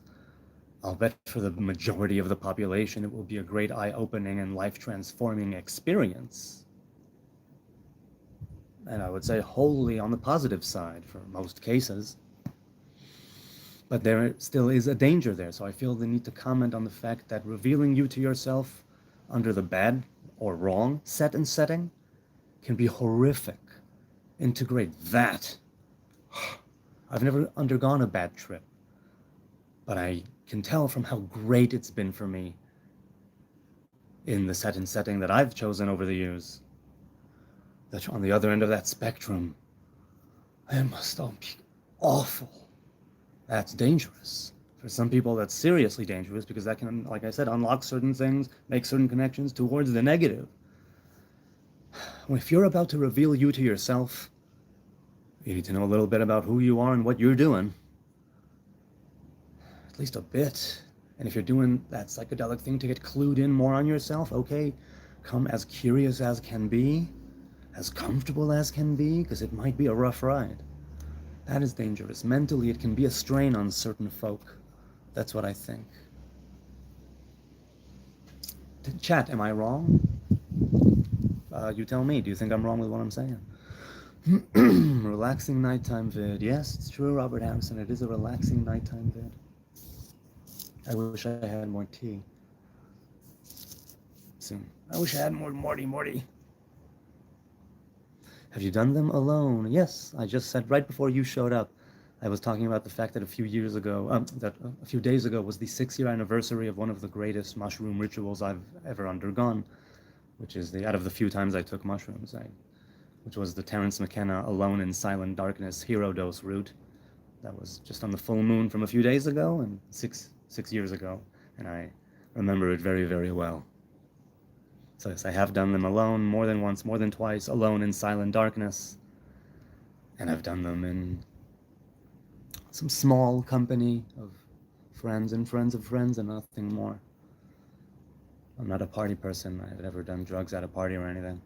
And I always say, test your drugs, set and setting, treat yourself kindly, treat this substance with respect, and integrate, integrate, integrate.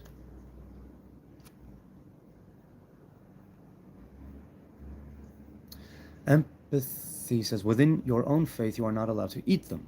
I have done drugs, but my faith told me to stop. Okay, cool. So you answered that calling to stop. I have answered the call to stop other things as well. So yeah, I know what you're saying. If you do something, it's like, okay, cool. Are you called to stop it? Do what you can to answer that call. At the very least, to investigate and see what's up with it. Bees and Babes, nice name. Are you studying Kabbalah?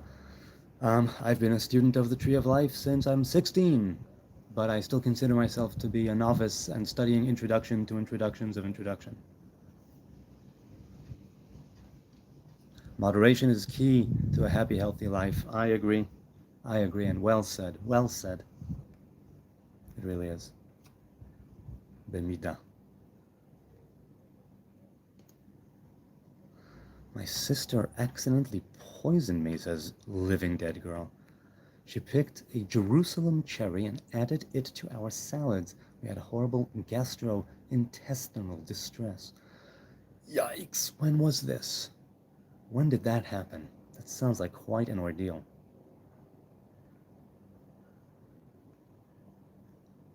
I find even meditation problematic, says PS85. The goal is not to become empty, but instead to be consciously full of God. I think that it's one and the same, because if you create a vessel, and the vessel is empty and to some degree open, it means that divine energy and divine emanation can come in and fill that vessel, and yet it will never be totally full because there is this, bottom to top, top to bottom motion. And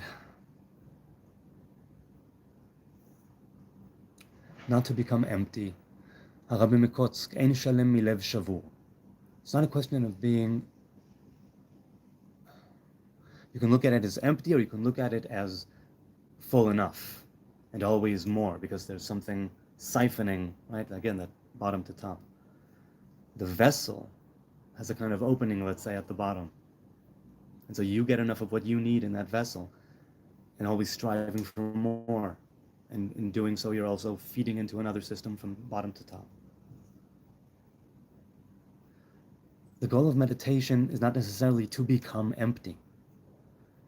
The goal of meditation is it depends on the meditation, but by and large, the goal of meditation is to reveal things to yourself.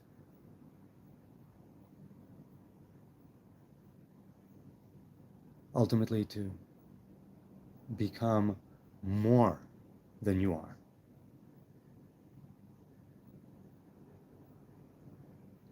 And I am a fan of meditation, be it silent meditation, mantra meditation, the spontaneous prayer of Hitbodedut meditation. To be consciously full of God means you're both. It means that the vessel keeps on emptying itself slowly, and yet you still have enough. So you're able to receive and you're able to give, because it's a cyclic top to bottom, bottom to top. Let us continue. No drugs, just God. Yes, Robert Harrison. It's not for everyone. That is correct. One Market Maverick says, I am Messiah ben Yosef Christ. Well, who anointed you? If you say that you're Christ, presumably you mean you were anointed. That's what Christ means. Who is it that anointed you? One Market Maverick. I'm curious. Right? You meditate for clarity, right? Ultimately. I mean, some would say you're not supposed to meditate for anything. Simply do it. Drugs only help to some limit, but it costs you side effects. Not always, Hampshire, but that's why I say it's not for everyone. That's why I say to discern. That's why I say test your drugs. So says we can silence the ego, but we will never be rid of it. We shall never be empty. Well, I'll tell you, you can make use of the ego and sort of subjugate it to your good inclination. The ego plays a very important role in the individual, from our animal sense, right, and our animal sense and our divine image sense. I think it's a question of integrating the ego into that higher thing. So you have your cake and you eat it too, where you are able to indulge the ego as such, specifically when you master it and it does not master you. And that way, again, it's that thing of being full and still letting that revelation flow. Let us continue. Scrolling down. Bro, gotta go. I just want to talk to you. Thank you. I appreciate that. I really do. Thanks, Safilot.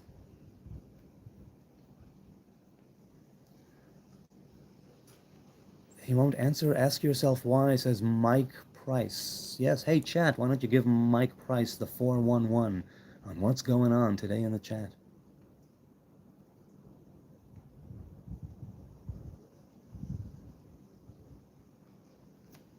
Oh, wait, someone mentioned something about psychedelics and the chat just jumped. Oh, here. No, here. Psychedelics cause fast karma. I would disagree. I would think that again, if you integrate it, it can bring you fast karma. And I do fast like that because who's to say what's slow or fast? That's why I say integrate, right? But I don't think they cause it. They can show you the door. You need to walk through it, right? Psychedelics cause fast karma, so Hinduism believes they should be kept secret. Unless someone wants quick spiritual advancement, but that path can destroy a lot of people. Well, I'll tell you, like I said, to somebody who has already some sort of a well-organized mind, so to speak, to quote Dumbledore, I think that's supplementing. You're saying advancement. I'm saying supplementing. I don't know if that necessarily is the same thing, but for all intents and purposes, using psychedelics within the context of a spiritual, or if you will, would-be spiritual sort of living, I think it can have some benefits, but again, you need to discern it, and it goes on a case-by-case basis. It can destroy a lot of people, if only because it shows you this lofty, noble thing, and then you're back in the earth. And now you need to integrate, and it breaks some people apart when they are not able to do that which is so obvious now to them and is crystal clear, and yet their physical, that element of earth, that is part of what makes up us. Humanity drags us down. It can destroy a lot of people, because when you see yourself unable to get to something that is just right in front of you, it can be very frustrating. Very frustrating. As for it being kept secret, I can understand. These are sacred substances, and sacred means set apart. And some religions, faiths, ways of life, and cultures set certain things apart for a specific reason.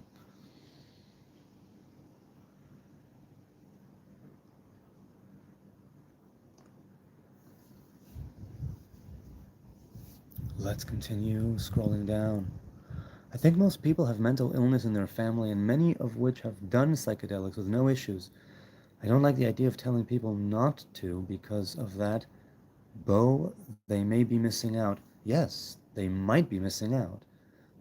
So what I always say is, use caution and discernment and make up your own mind.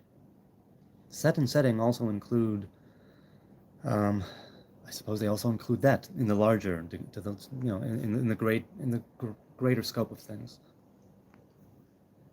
Don't put yourself in harm's way. Don't be afraid to take risks. Oh my God, anytime you take a psychedelic, it's a real risk. It's an adventure. Hello, can you describe the Holy Spirit? Thanks for everything. Hey, Pierce here. So if Holy Spirit, by Holy Spirit, if you mean Ruach HaKodesh, In Hebrew, it's not the Ruach HaKodesh of Christianity. It's not the spirit of sacredness or Holy Spirit of Christianity. I don't know the Christian one. I know that it's probably not this one. The Hebrew Ruach HaKodesh, or Holy Spirit, is a lower form of prophecy that never went away, whereas the spirit of prophecy that spoke in the books of the prophets, let's say, and in their encounters with divine revelation, it was the spirit of prophecy being revealed to them.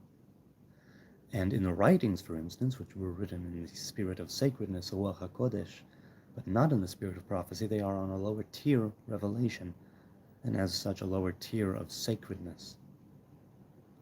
So the Holy Spirit, or Ruach HaKodesh, is basically kind of a pool of knowledge. Unlike prophecy, which is more unique to the individual and the prophet that is receiving it, the spirit called Ruach HaKodesh, that revelation called Ruach HaKodesh, is something that exists and persists even after the spirit of prophecy was taken away. That's Ruach HaKodesh. Okay. But that's just, that's just the tip of the iceberg. And Image says, could love Adonai always be welcome on earth? I don't know what you mean, Image Elohim. I don't know what you mean. Can you rephrase it? I don't quite understand what you're saying. Richard, thank you for sharing your wisdom and knowledge. Hey, Richard, I deeply appreciate it. It's not my wisdom or my knowledge. I'm standing on the broad shoulders of the wise and on the broad shoulders of the knowledgeable ones. And I am merely trying to keep my eyes open a little bit to take this and that in from the view. Okay, let us continue. Love these conversations, nice and chill. Yeah, Jose, yeah. It's lovely what you can do when you, for one evening, ignore all the questions about a certain conflict that's going on.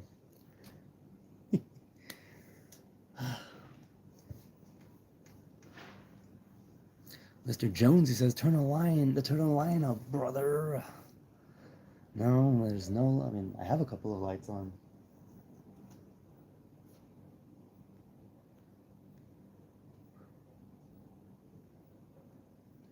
That's an excellent question, says SR.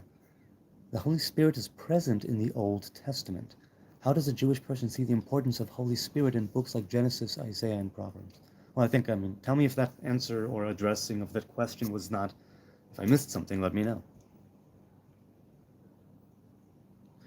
Hey, Dushku is here. What's new in Israel, homeboy?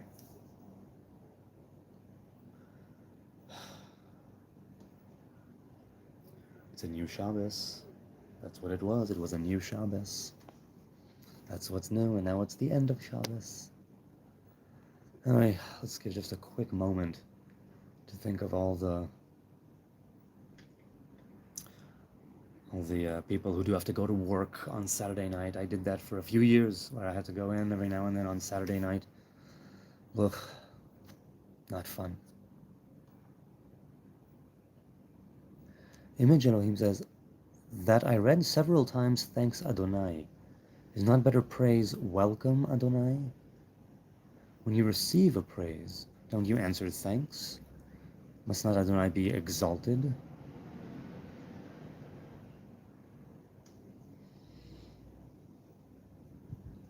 Okay, when you receive praise, don't you answer thanks? I read several times, thanks Adonai. Why is not better praise, welcome Adonai? I don't understand why that would be better. I don't understand why that would be better. I'm sorry, I'm not understanding your questions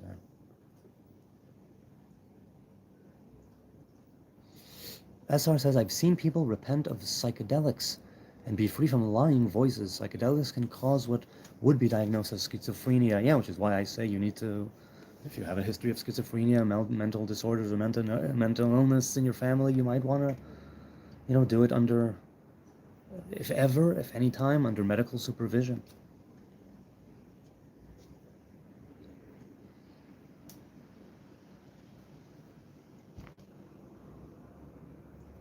I believe it's tapping into the spiritual realm illegally rather than waiting on God to purely take you there as you wait on Him.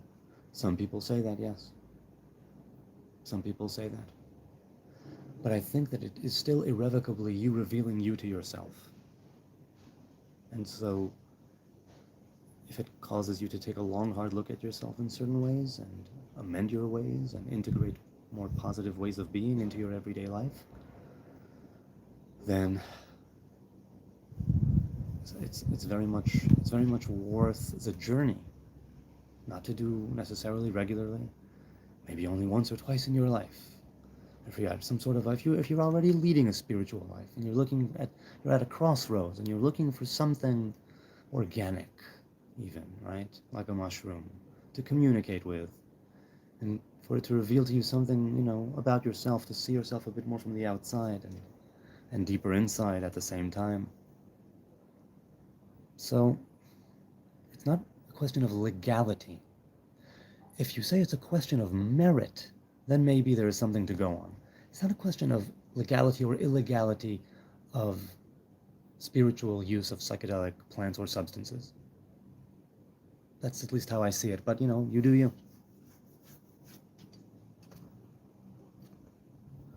This is a good answer on the spirit of prophecy. I'm not trying to be a know-it-all. You're just on my topics of what I know. Hey, it's all good. You're not coming across as a know-it-all. I hope I'm not coming across as a know-it-all either. I have a question. What do you mean by sacred spirit? The Ruach HaKodesh, spirit of sacredness. That's what that literally is in Hebrew.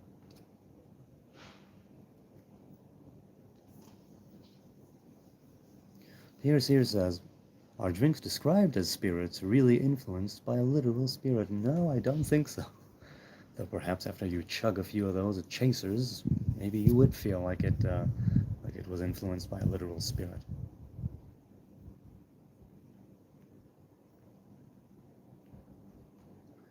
Joe Matter says Ishmael is Abraham's firstborn son, correct? Yes, from Hagar. That is the tradition in the Hebrew faith. Hagar, then Ishmael, Hagar from Ishmael from Hagar, Isaac from Sarah, and many, many other boys and girls and nations from Keturah. And some say that was Hagar, some say she was brand new after Sarah died. So, yes. And Ishmael is blessed, and the house of Ishmael is blessed, for they are also in the covenant of Abraham. Are Jews superior to other groups of people? No, they are definitely not superior. We simply chose Torah and commandments. Torah and commandments chose us. What's the word I'm looking for? Never mind. Anyway, yes, we were selected for a certain task. Other nations are selected for other tasks, and not one is more superior than the other. If you want to be more superior, do it with your actions. That's how you become more superior, by sharing peace and love and kindness. There is superiority. I am Jew. Is being superior gets rent paid? Say what now?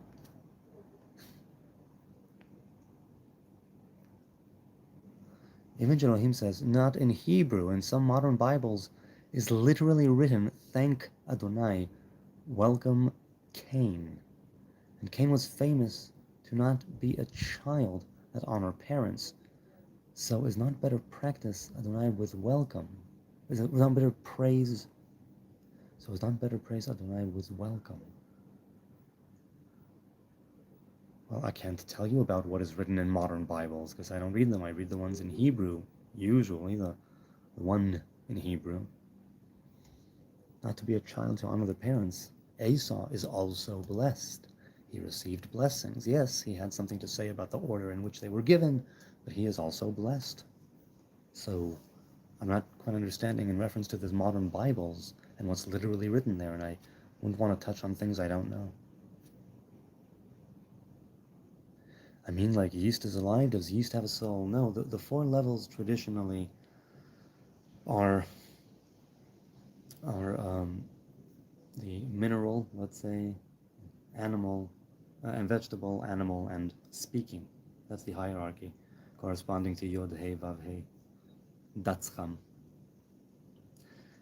Yeast has a life force, but it does not manifest as a soul. traditionally speaking, every creation in this world, from the micro to the macro, has a spiritual root.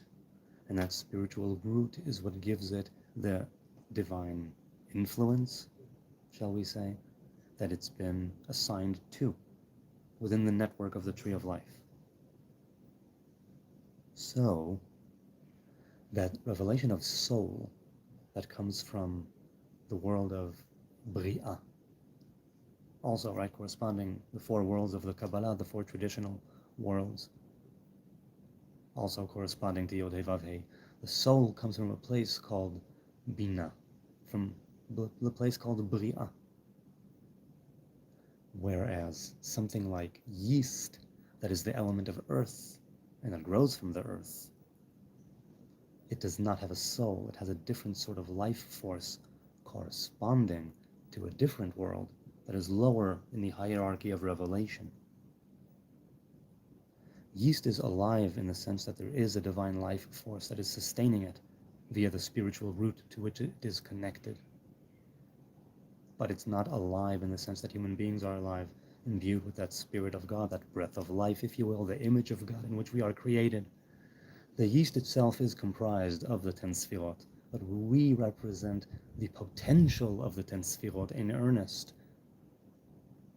More so because we are higher, let's say, and the soul is higher. There's something greater for us to manifest in that spectrum between that place where the soul originates and where the body is, that goes back to the earth. So I address it. I don't answer it. I hope I was coherent.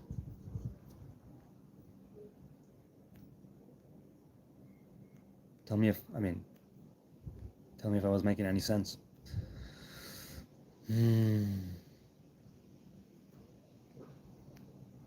Your voice is so relaxing, says Robert. Yes, I have my moments.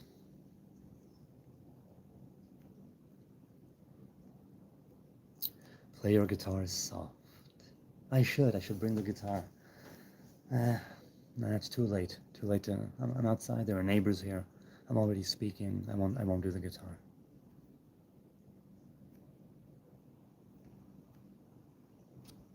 Let us scroll down.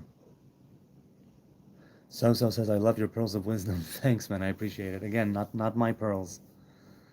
I'm standing on the shoulders of bejeweled pearly giants. Welcome Elohim. Thank Adam was in begin. Thank Adonai. Welcome Cain. The other side of the metal. I don't know what metal you're speaking of. I'm considering Jacob at Bet El. Adonai will be my Elohim. Adonai will be my welcome. Well, Jacob at Bet El and the vow that he made, that is one thing. Oh, hang on a sec. I gotta stretch. Oh.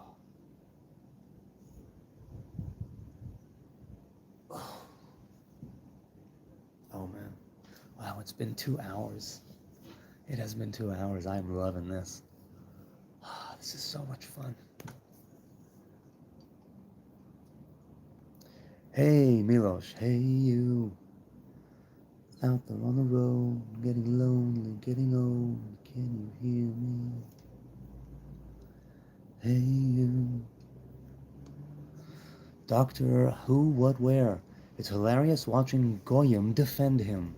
First of all, thank you to the Gentiles and Jews who are tonight doing what I usually do instead of me. I get that it's going on in the chat from what this dude is saying, so thank you. I appreciate your support. Don't get militant. Don't get aggressive on my behalf. Don't be nasty on my account. Let people, it's a free-range chat.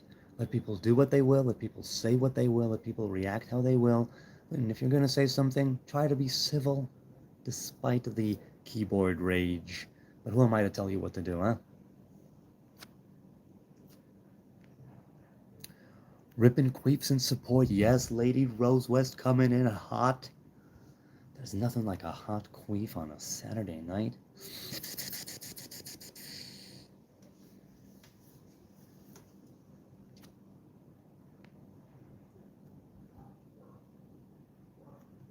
Stray Jerusalem cats rule. Yes, they definitely rule the streets. LOL, gross, says so madman. You're chatting and telling right now. How are we, all that talk not, chattel? A, do you mean cattle? What? You're chatting and telling right now. How are we all that talk not cattle? Is that what you're saying? In some ways, we definitely are animals. In some ways, we definitely are cattle. Behemot hayiti imach, cattle I was like before you, says the psalmist. But there is that part of you that can elevate your material, physical, earthly being. Aztecs also believed once a woman gave birth, she's a warrior and goes straight to warrior heaven. Ooh, not for naught. I have witnessed 4 natural births. And yeah, I believe that. Boy, I believe that. Top 3 music artists. Pink Floyd, Radiohead. Who else is my top? I think, would I go with Beatles? Would I go with Beatles? That's a very good question. Suppose I would. Maybe Grateful Dead. The third is Grateful Dead and Beatles tied for now. But yeah, Pink Floyd and Radiohead are my heavy two, always have been. Pink Floyd was my first love, literally, in the sense that I fell in love with the band, not visually. I wanted to hump them, but with their concepts, with their executions, with everything that they, I mean, discovering their discography backwards in some ways, and going back and forth in other ways, and until I got the whole thing across it. They spoke to me on a visceral and spiritual level. So did Radiohead 10 or so years later, or 8 years later. So those are my top 3 people. In the chat, what are your top 3 musical artists? I would love to know. Pink Floyd on good headphones is what I imagine. Yes, it is. It is mind-revealing music. It is self-revealing energy. Really, it is. Whether it's the actual psychedelic experimentation of Piper at the Gates of Dawn, or whether it's that, Wish You Were Here, ding, ding, ding, ding, on Shine On You Crazy Diamond. Oh my God, that thing expands inside of me. Those notes, just something unbelievable what they do. Truly. You dropped acid, not now, but in my life I have. Another substance on which I've had nothing but really great trips, and I've done only a handful of times. But yes, Lady Lucy has always been so kind to me, so bountiful, so beneficial, so embracing. And the people I was with and the circumstances, and Lucy has always been a wonderful date, as has Molly, as has Mandy. But all in measure. All in measure.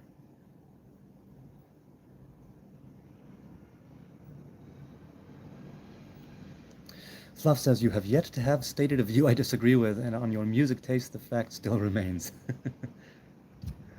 Well, good. It's nice to bridge, it's nice to find common ground and maybe sometimes bridge differences. Daniel says, you're a broken man, but over here you can be the superior race. Okay. The Ramones, Adores, Sublime. I don't know Sublime well. I know Ramones only here and there in a few singles. The Doors I know a lot more intimately, particularly their earlier work. The Ghosts, was it Ghosts? The poems of Jim Morrison that they set to music. That had a few great songs, but I like the things from before that. LA woman, LA woman. So Soulman has to go? What's the deal? What? Oh, okay. They're still there. Philonetic, you are a man of good taste. Spongel comes in fourth. I'm not that much of a spongler, but maybe, just maybe. Have you ever listened to Enigma? Yes, Fluff. One of my greatest teenage memories is making out with my now wife and listening to Enigma in the background. The lights were dimmed, incense burning. It was lovely. Truly it was. All that emotion just pouring into each other physically. It's a good makeout session. Sex has its own rewards and benefits, of course. A makeout session, that's something that has a bit of a different energy to it. If you don't know that that's where it's going to end up in sex. I mean, if it just flows that way organically, of course, but I digress. Let us continue. Thank man. It's a honor to serve. Yes, it is. It is to be in a position where you can give service and see it in a good light, as being something honorable. I agree. There are some times in life where you're in the service industry. Other times when you are not necessarily... You need to be more deciding what's going on and less reacting. Again, it's discernment, but ultimately, to be there to serve yourself in the sense of elevating yourself, and in doing so, widen your spectrum of influence, and in doing so, be able to serve others in a way that does not diminish from you and does not deplete you. It's like one candle lighting the next. Right? This one has the benefit, and this one is not lacking. That idea of the candle-to-candle contact in life, in relationships, it is indeed an honor to serve when you can afford to serve and when you don't feel like a servant. Or if you feel like a servant for the proper reasons in the proper context, because some masters are worth serving in that sense. Hey, thank you. And I remind you, good people, all of the money in the chat goes to, after YouTube takes its cut, organizations here in Jerusalem. Charitable organizations serving East and West Jerusalem alike.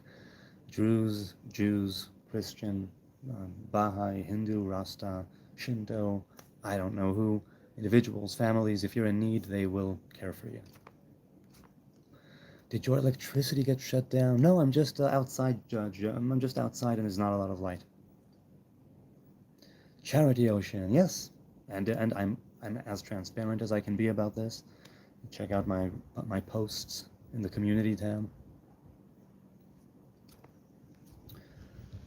YouTube takes something, either 20% or 30% of certain things, yes. Let us continue.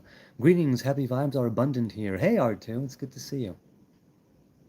I think I've seen a different R2, but maybe you are the same R2. Etu, R2? Oh, super chat came in. Oh, another, hey, thank you, I deeply appreciate it. What is this? It's a yellow what?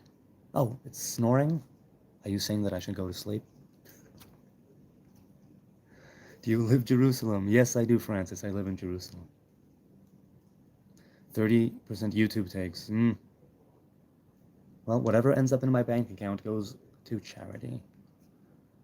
And your hard-earned money is definitely very much appreciated.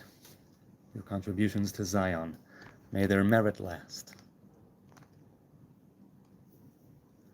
Sing a soft Hebrew song. תחרות כלבים רצים במעגל, עיניים עייפות, דיבור מרומז, בנעליים היפות, אני רץ יחד, חלומות ארוכים, אני מגיע ראשון, נוסע במונית, לא זוכר את הכתובת, כל כך הרבה זמן בחושך, הייאוש, הבשר, הגאווה, אויבים גדולים שאני טיפחתי. Okay, that was nice. Yes, Evyatar Banai. Correct. Yes, check out Tacharut Klavim.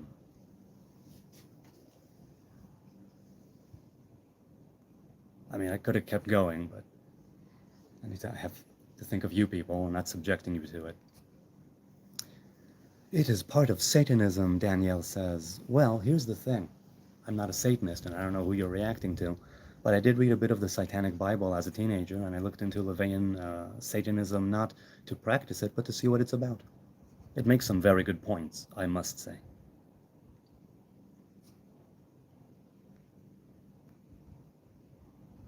P.S. says, our goosebumps moment. It's a goosebumpy song. If Yatar Bana is Oof, he's something else. I lived in Jerusalem a while. Jerusalem in Israel a while. Jerusalem was always too intense. How do you like it? It's where I was raised. I was born in a different city, but raised here since I'm 2 years old. It's a part of me, you know. Yerushalayim is a part of me, and I am certainly a part of Yerushalayim, and I am so thankful, to be a Hebrew man in Jerusalem. What's up, man? You okay? You sure? Can I help? Whom? You invited them over. No, I'm not getting involved. I'm not getting involved. Sorry, man. I can't get involved. That's your business. I am definitely not. Unless they break anything physically or break any rules of the house. Listen, if you're being 100% serious, I would stop right now and be back in a few minutes. If you're being 50%, k'tzat b'tzchok, no. That's where I draw that line. I can't do it. Okay. He can't sleep, he went to bed. No. This is the older one, the teenager. Do you know klezmer? So I know klezmer as a genre, but I don't know klezmer folk. And funnily enough, I mentioned Bernie Marenbach, who was a klezmer player who I used to live next to in Gilo.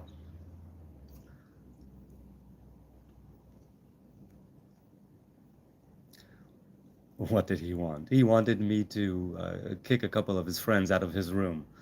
And he said, it's only half joking. I said, no. If it's 100% serious, if it's half joking, no. That's already you.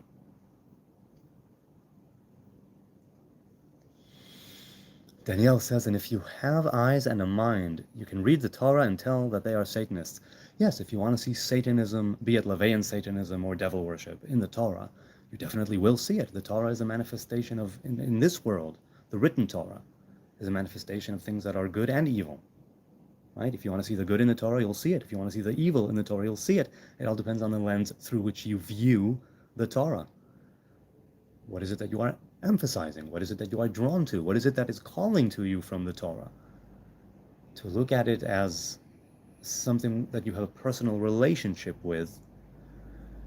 And if you then arrive at the conclusion that is Satanism, I will simply say it's not the conclusion that the Torah would have wanted you, if you're a Hebrew man or woman, to arrive at. But if from reading the Torah and from the parts that it calls out to you, you say, I'm going to worship the devil, or become something akin to, let's say, Levian Satanism, and hold those views and perform in that paradigm, right, and function in that paradigm, according to the Torah, if you're born a Hebrew, you're still a Hebrew.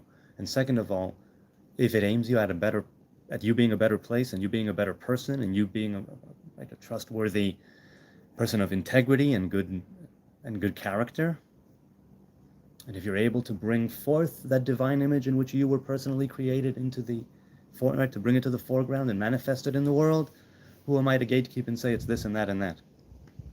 So if you want to read Satanism in the Torah, you just might find it. And if you want to go with that conclusion, you're feel free to do so. I take different conclusions or ways of action from the Torah. More of what not to do than what to do. And always there is discernment. That's how I see it.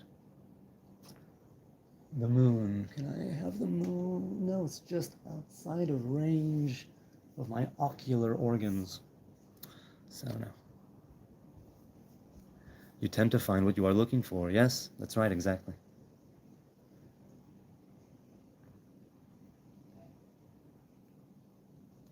So says, well, there being a devil only means there must be a God.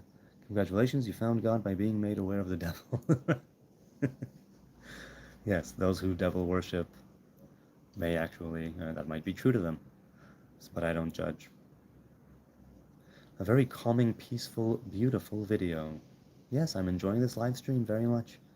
Truly I am. I'm thankful that you're here with me, and I don't take it for granted.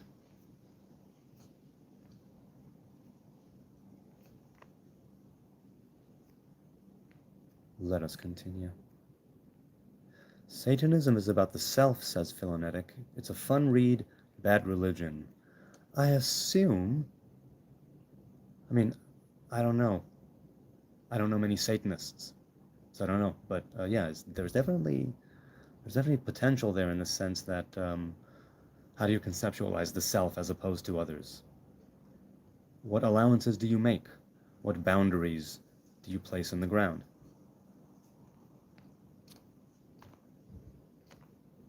I am melting, says Ocean. Anyway, that's not too good. Oh, what a world, what a world. Zomogog says, what about when God came to Abraham? Yes, the divine revelation came to Abraham, and it called him to leave his father's home, leave his father's tent. Later on, in Elonei Mamre, there was a revelation of 3 individuals, 3 angelic messengers, if you will. So there was also the idea of the divine revelation bargaining with Abraham over the Sodom and Gomorrah business. But what do you mean, what about when God came to Abraham? In Sefer Yetzirah, which is attributed to Abraham, the final words are, when Abraham understood the secret of the Hebrew language, then the divine revelation was revealed upon him. Revealed upon him, let's say if it was revealed earlier, then a new kind of revelation. And in those 22 letters and 5 final letters, a covenant is made. When God came to Abraham, whether you're talking about 3 years old or 13 years old or 30 years old or 70-something years old, that revelation that called to him. I glitched? I'm good? Hang on, is my Wi-Fi okay? Alright, let me know if my Wi-Fi is okay, or if my 4G is okay. I don't know what am I doing right now? Never mind. Anyway, you can see me, all good. What about when God came to Abraham? What is it about it? So man, you good. Glitched. Yeah, I glitched, I saw. Abraham, the first Hebrew. Yes, Avram HaIvri. So says, Satanism is dumb, since you're choosing to worship the loser from the war in heaven.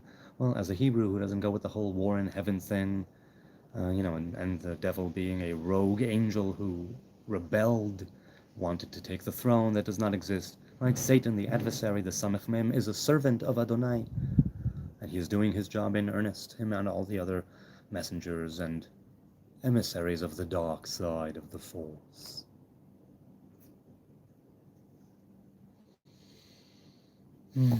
Hey, Omar. Good to see you again.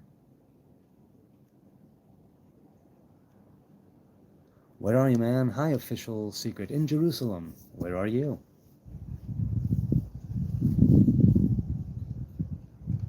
R2 says, truly appreciate your time. Thank you. I don't know if you're talking to me or someone in the chat, but thank you, R2.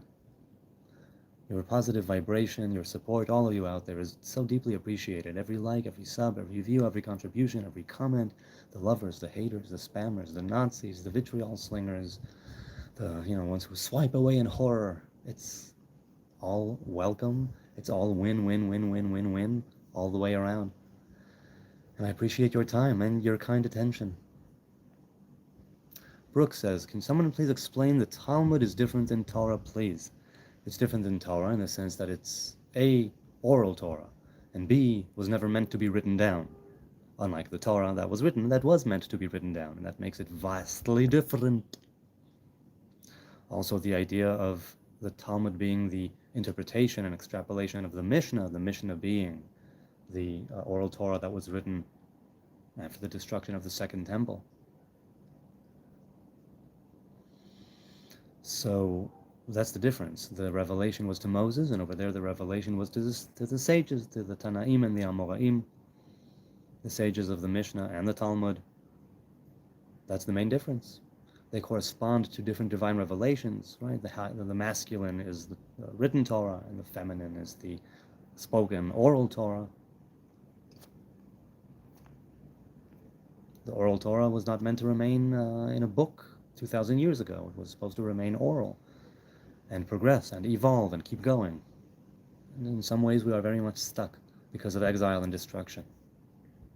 So says, I see what you did there. What you're saying is we should listen to the Talmud as an audiobook and we shouldn't read it. If you want to take it that way, sure. People do that all the time.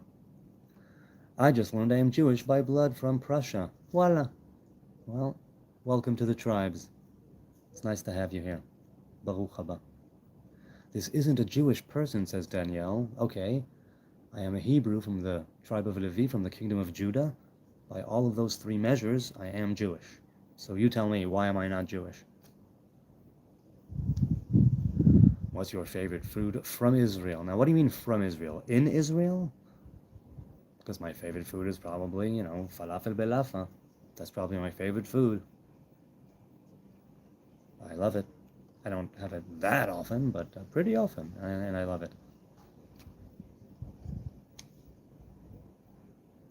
I'm not sure it's a good question for the Nazarite brother, says Ocean. What's not a good question?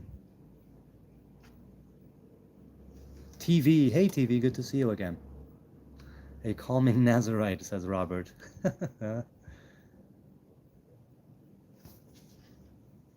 Falafel, yeah, falafel belafa.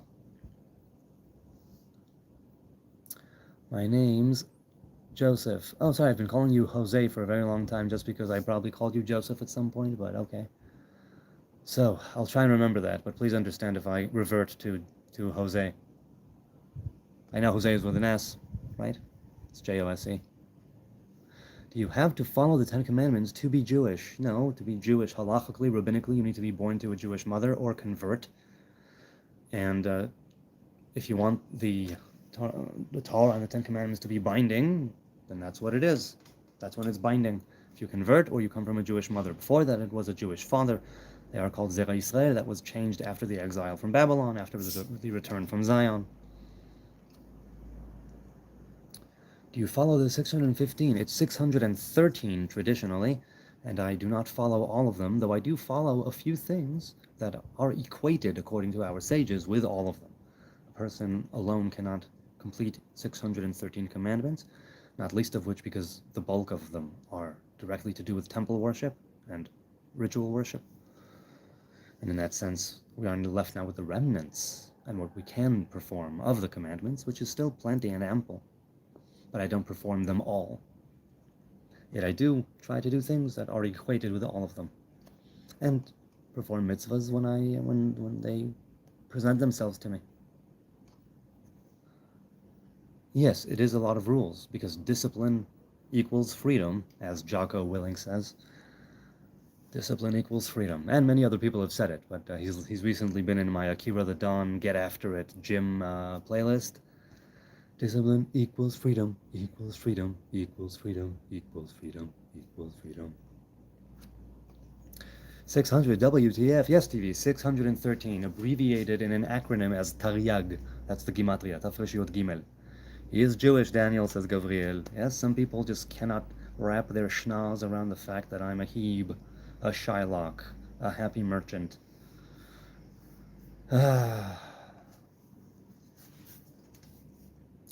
you heard of Spark Master Tape, anonymous rapper? No, I have not, Joseph.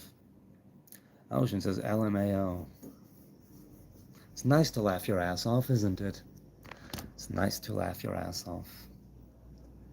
Oh, you're beginning to laugh your ass off everywhere you go. Wisdom is slavery, if discipline is freedom. No, I think the wise thing to do is to be slave to the right thing. Right? Wisdom is slavery if discipline is freedom, in the sense that be a slave to the right things. You're going to have to serve somebody, said Bob Dylan. Serve the highest good. That's Dr. Jordan Peterson, right? So what are you going to do? You're going to serve the highest good. Mystical Kabbalah, have you tried? I don't know what you mean by trying Kabbalah, but I am a student of the Tree of Life and have been since age 16, Ace Rimmer. Though I am by no means a Kabbalist. Laughing your ass off is better than scratching it off. I mean, you could do both at the same time, couldn't you? Couldn't you? You could. Yes, you could. I dare say there are many people in the world who are laughing their asses off and scratching their asses at the same time. Let's all right now give just one little tiny moment to the people who are at this moment somewhere else in the world scratching their ass and laughing their ass off. And let's take some of that happy energy, and let's hope it's on the positive side that they're laughing their asses off and not at someone's expense. I mean, a good something humorous and wholesome. And let's take that humor, let's take that wholesomeness, let's take that energy of someone laughing their ass off and scratching their ass. Yeah. Okay, that's a good energy. I like that. That's a good connection I made with somebody in the world just now. USA says, what is a Nazarite Jew? I know the story of Samson, but that's about it. Well, I took a Samson Nazarite vow. There are 4 ways to be a Nazarite. The Samson vow is one of them, USA, and I am a Samson Nazarite. The other 3 Nazarite ships have their origin in numbers 6. A person who, generally speaking, does not, that lets their hair grow wild. Hello. That lets, that does not partake of anything derived of grapes, and avoids contact with corpses, human death. That is a Nazarite. It is a vow. Some take it for life, some take it for a set period of time, and if you're taking it now and you're a Jew, then you take it for life because there is no temple. That is the Nazarite. A small warm fire.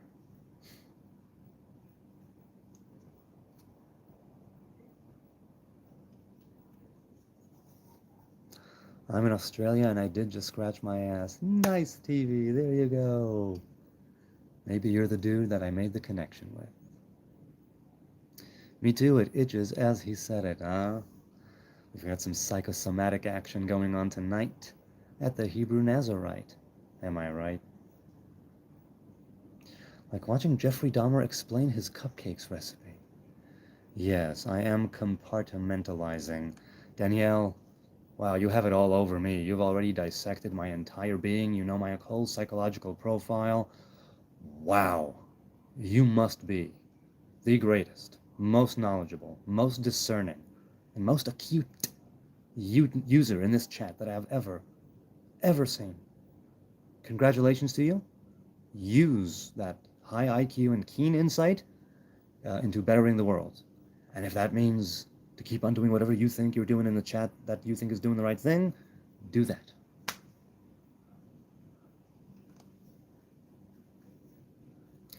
This man is a direct descendant of King David. Show respect. No, King David was of the tribe of Judah. I am a direct descendant of the tribe of Levi, traditionally, and so I am not. I am an indirect descendant because we are brothers from the same mother, but not from the same. Benjaminites and grape maidens, what's with that? Well, if you're speaking compassion about the time when the concubine on the hill happened and Benjamin was almost eradicated and taken out of the tribes of Israel and was almost completely annihilated, is that what you're talking about? I'm not sure. Jake says, Danielle, don't worry, he's just coping. Yes, I am. Tonight I am just coping. And I believe that as a human being, I need to figure out a time to say, give me a bit of time here. And that's what I'm doing here. And it is a channel that YouTube is allowing me to run, and it is a channel that for now only I am on, though I have had dialogues and collabs in the past. So if you don't like what's going on in this channel, you are 100% right. What goes on in this channel is just complete compartmentalization,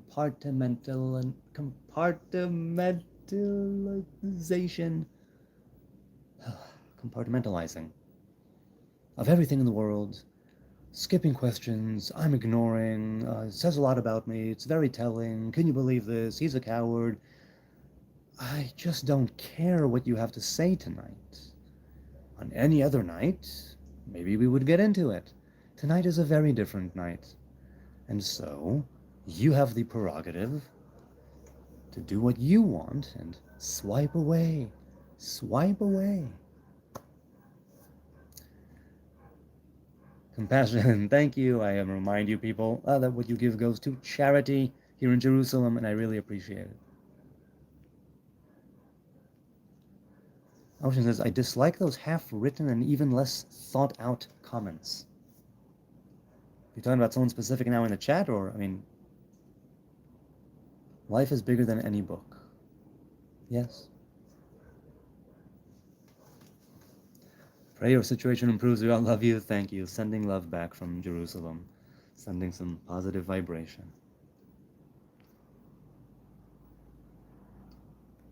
Michael says, Gaza Aid Charity. Here's the deal. About 5 different times, people have asked me to give the money to Gaza that month. And I said, okay, I need assurances and proof that it won't end up in the hands of Hamas or other terrorist organizations or the family of terrorists, right? I mean, not the family of terrorists, in the sense that it won't end up in the hands of a terrorist organization like Hamas or Fatah or anybody else who is actively fighting Israel. And if you can give me the assurances that it won't end up in their hands, I will give to that charity that month, or half of it, whatever we discussed there in the comments.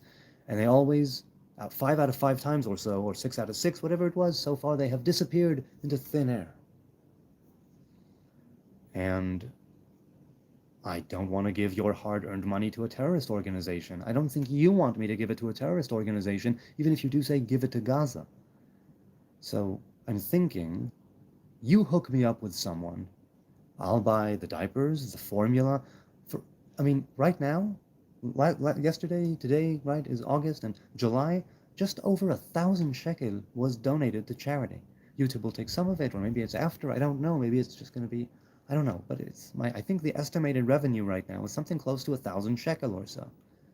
I will be glad to give that.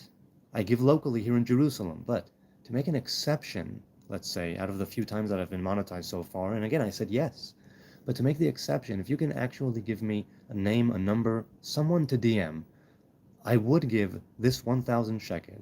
I'd buy the diapers, I'd buy the formula, I'd buy that, and I'd give it to an organization that I know would give it to do you know what I'm saying? But it needs to be, people need to get back to me. I have definitely, as an Israeli, going to tell you, yes, I'm not going to give unless there's assurance. I'm not going to give unless you give me proof that it won't end up in the hands of Hamas. Hamas are notorious for using different charities and organizations and aid and UNRWA and the Red Crescent in order to carry out terrorist activity. This is documented and known. So I'm not going to do it without getting assurances and proof. And they always, never have they ever so far actually taken the step and contacted me, not in the chat, not in the comments, not in the DMs. Just that's it. When I tell them, yes, I'm willing to do it, so that's what I have to say. Fan-made music. Hey, Hebrew Nazarite, I just want to say to you that listening to you speak last time helped me a lot, less prejudice, and I appreciate you. Thanks, man. I appreciate that. I mean, again, I don't represent Judaism. I don't represent the Torah. I don't represent Israel. I don't represent the government. I don't represent the army. I'm barely doing some sort of a job representing myself. So take everything I say with a big grain of hummus.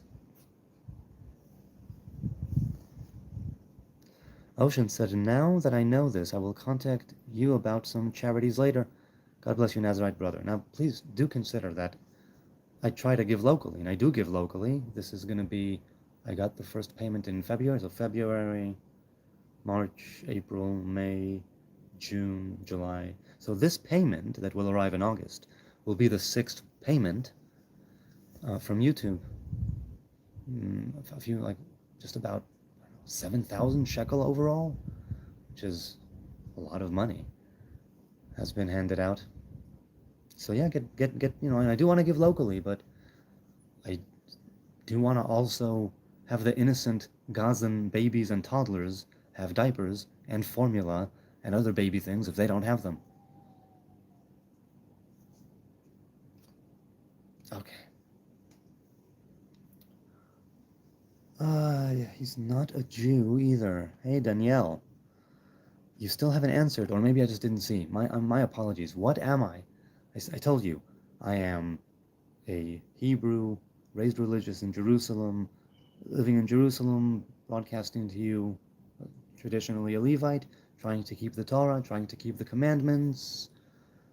How am I not Jewish? right? A remnant of the kingdom of Judah in Judea. How am I not Jewish? Please let me know. Or somebody who knows what they said, tell me in the chat, because I missed it. Charity starts at home. Your child is sleeping in the living room. Yes, so, because my elder one, the crown prince has decided to bring friends over, which I love and which is great. And he had a thing with his brother last time that someone's supposed to come over. So his brother said, you know what, I'll sleep in the living room. And that's why he's in the living room.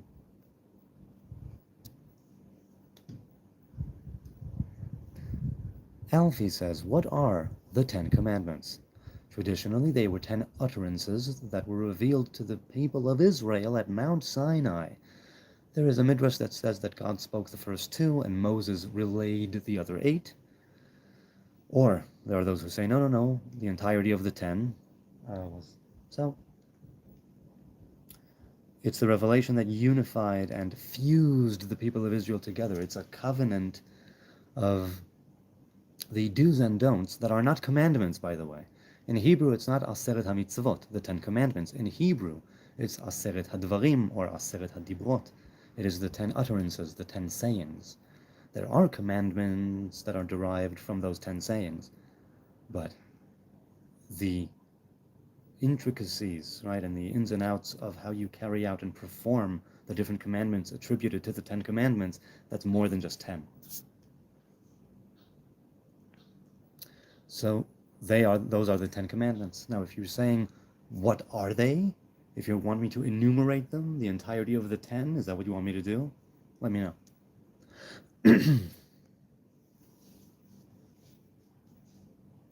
Why are you not sleeping, says Lubricator. Hey, Lubricator, because I'm awake and here.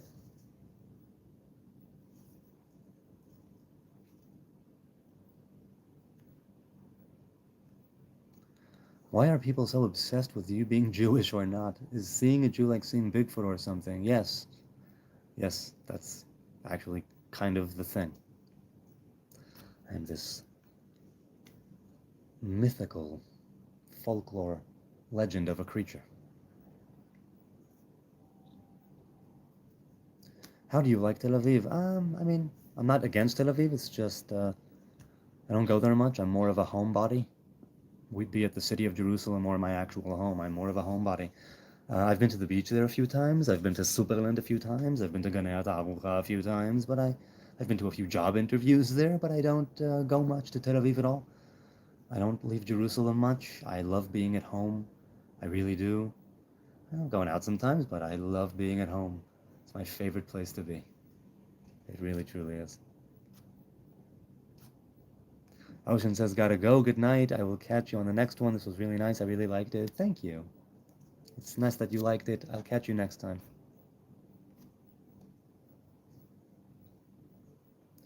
Is idolatry just perspective?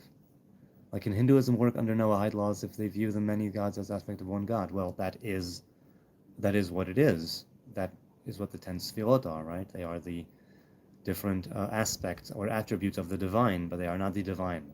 They are attributes.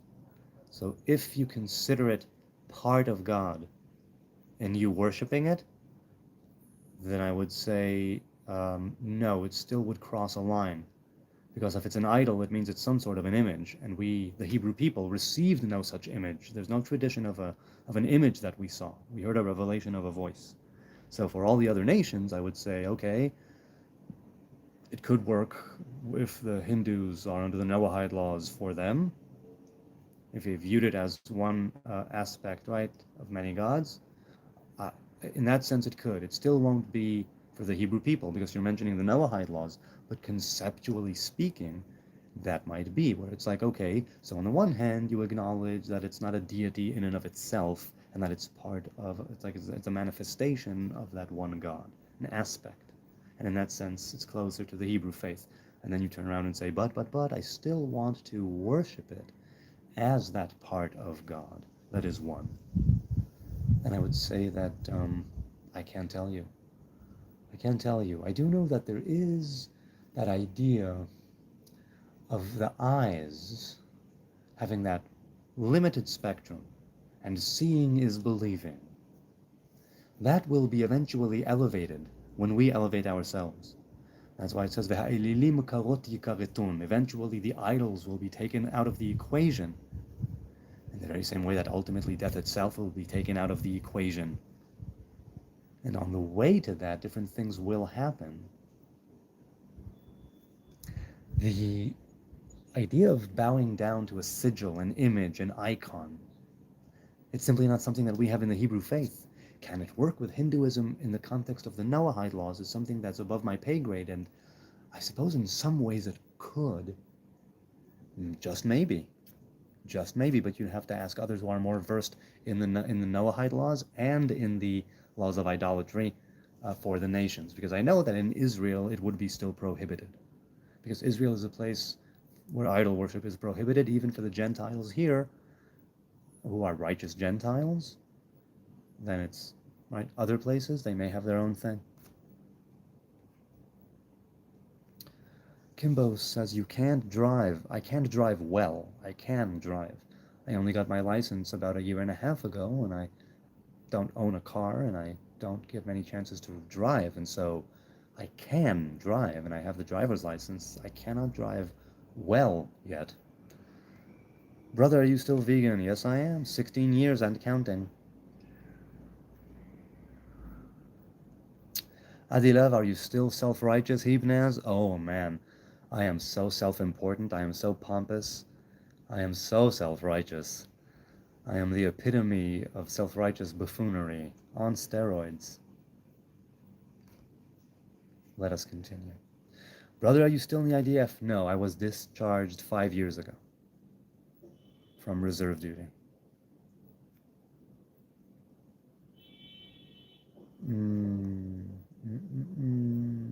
It's my favorite giraffe. How are you, my good sir? I'm doing really well. Really, really well. Thank you for asking. How are you? How are you? Yeah, you need to work on that, bro. Hey, T-Bird is here. Just kidding. Ay, ay, ay. Wait, do Muslims feed their terrorist agent drugs? I've been told different things. I don't know if they do it regularly or not, or at all. It seems that I vaguely recall, at least at some point, them being under the influence of something more than religious ecstasy. But I don't recall, so I can't say. But if you're reacting to someone in the chat, they are probably more knowledgeable than I am. Let us continue scrolling down. I'm almost 60 and never have driven or held a license. Yeah, I wasn't in such a hurry to do it. I wasn't in such a hurry to do it.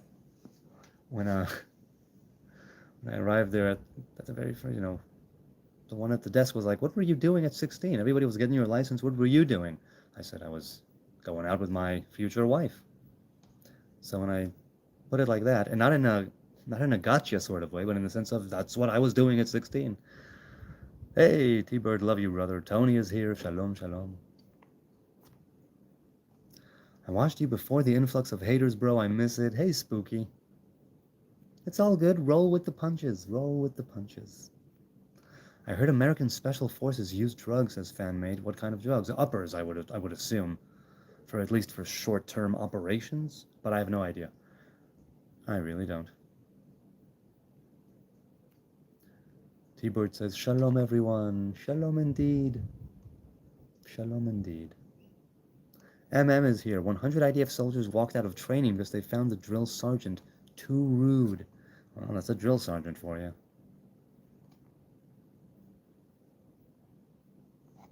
Adilab says, "I'm almost 70 and I never driven or held a driver's license." Yeah. Did you use drugs in IDF? No, but I had minimal combat training and was part of ongoing operations, but usually only in the perimeter, if there was an operation, or if it was just border patrol, be it on foot or in a jeep, then, we would do that, and no need to do any drugs for me in the IDF, no. I'm certainly not Special Forces. I'm a lowly field medic. Or was. I'm no longer a field medic. I stopped being vegan and went back to vegetarian, bro. I recommend it. It's good. I'm sure it's good to go back to a different diet where you feel like it's better for you. So that's wonderful. But no, veganism is my thing. As long as I am able to sustain my veganism, I will go forth with it.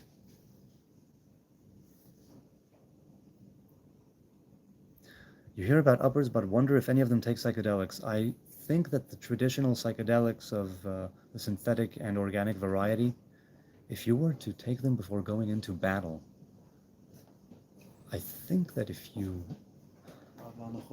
בסדר, תהנו, תהיו שקטים, אנא מכם, תהיו שקטים, תתחשבו בשכנים. אם אתה הולך לישון אז תשאיר מפתח. חיובי. אפשר לקחת כדור? כן, כן. להתראות רבותיי, תהנו. I think it would be horrendous to take psychedelics if you're going into combat or battle or might be ambushed. No. I think it would be terrible. Is your family vegan too? Nope, I'm the only one. And sometimes we do have meat here that we order in and stuff, but we don't cook meat or poultry regularly here. Supposedly the Vikings took mushrooms. Wow. I mean, you know, in The Lord of the Rings, where it speaks of the men of Rohan and the Shield Maiden of Rohan, who were at the plains, and they're talking about later on, after they join the fray, and the lust of battle is upon them.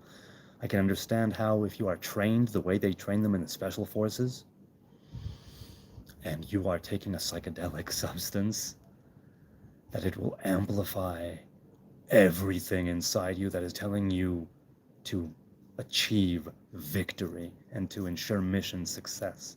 I think that it would be a major trip, but the conditioning that these people go through and the training that they undergo, right? It's something where you react instinctively to certain things. It's been drilled into you. The psychedelic substance might just be, if you're talking about Vikings coming and pillaging and plundering and the lust of battle is upon them, and if you're saying that special forces take psychedelics, if it's in measure, just enough to not have you fully, you know, psychedelic trip, you're on the floor, ego death. No, you need to be heightened, but not break through to the other side, right? I mean, I would think it's something that might not be beneficial if you experience ego death in the middle of walking towards a place to take someone out. I mean, I don't know how that can be reconciled. So I'm thinking lower doses can bring about a higher acuity of everything that you've been trained to do. So that's an interesting thing to consider.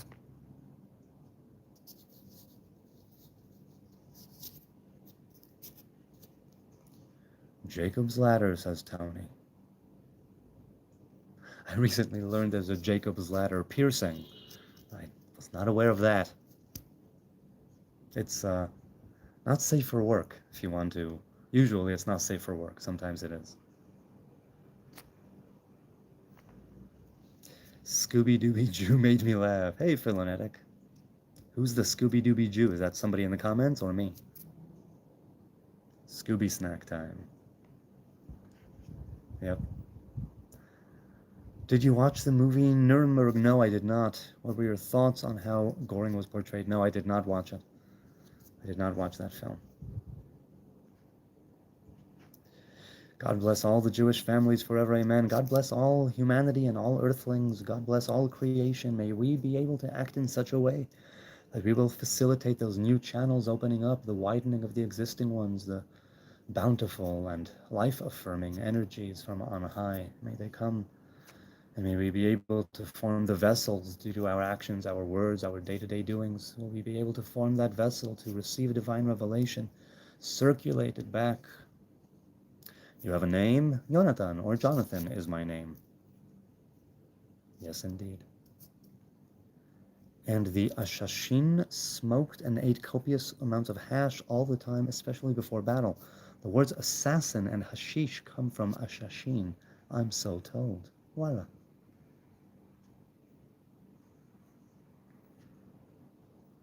Lehitraot says spooky. Lehitraot.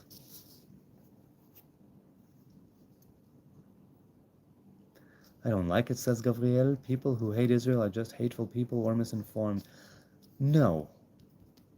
I think that there are those people, and there are also those people who think that, for instance, who are of the opinion that no civilian should ever be taken out under any circumstances in an while engaging the enemy in a conflict or a war, a skirmish, whatever it might be. If at any point a civilian might even be harmed even a little, you should not engage. There are people who think that. There are people who consider that to be a viable and valid military doctrine. Okay, and I'm not saying yes or no, but those people are not hateful or misinformed. They simply hold an opinion that is so extreme in the sense of the love of humanity of it, because it all comes from the best of places, I'm sure. And so there are those people as well. I don't know what the percentages are. Jacob's ladder, said Tony, was the secret CIA protocol to introduce our forces in Vietnam to be fearless and aggressive. It backfired miserably. I'm curious, why did it backfire miserably? Very interesting. Do you mean through psychedelics, or simply with conditioning?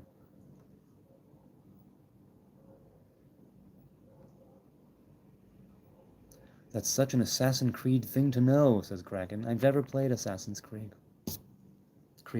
I said Krieg. Creed. Never played Assassin's Creed. Wow, I have been on for 3 hours. I am really enjoying myself right now. This is fun. And I thank you for being here with me. But if the Greys came down, reptiles and fallen angels, Lucifer and Lilith had a child, how does the rest fit in? I don't know what you mean, MM. I don't know what you mean. I don't know what you mean by Greys or reptiles or fallen angels. As for, there's no Lucifer in the Hebrew faith, though Lilith is a thing.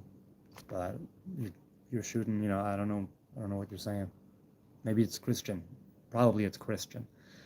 Wild, mind-altering chemicals are a key to a door that can be useful in finding or amplifying inner and outward perceptions of the self and the truths of our existence, but not for all. That's right, T-Bird. That's exactly right. Is there a Saturn in Judaism? Yes, there is. It is Shabbatai. Shabbatai is Saturn, not the god, but the planet, and it is named for Shabbat. That's why it's called Shabbatai.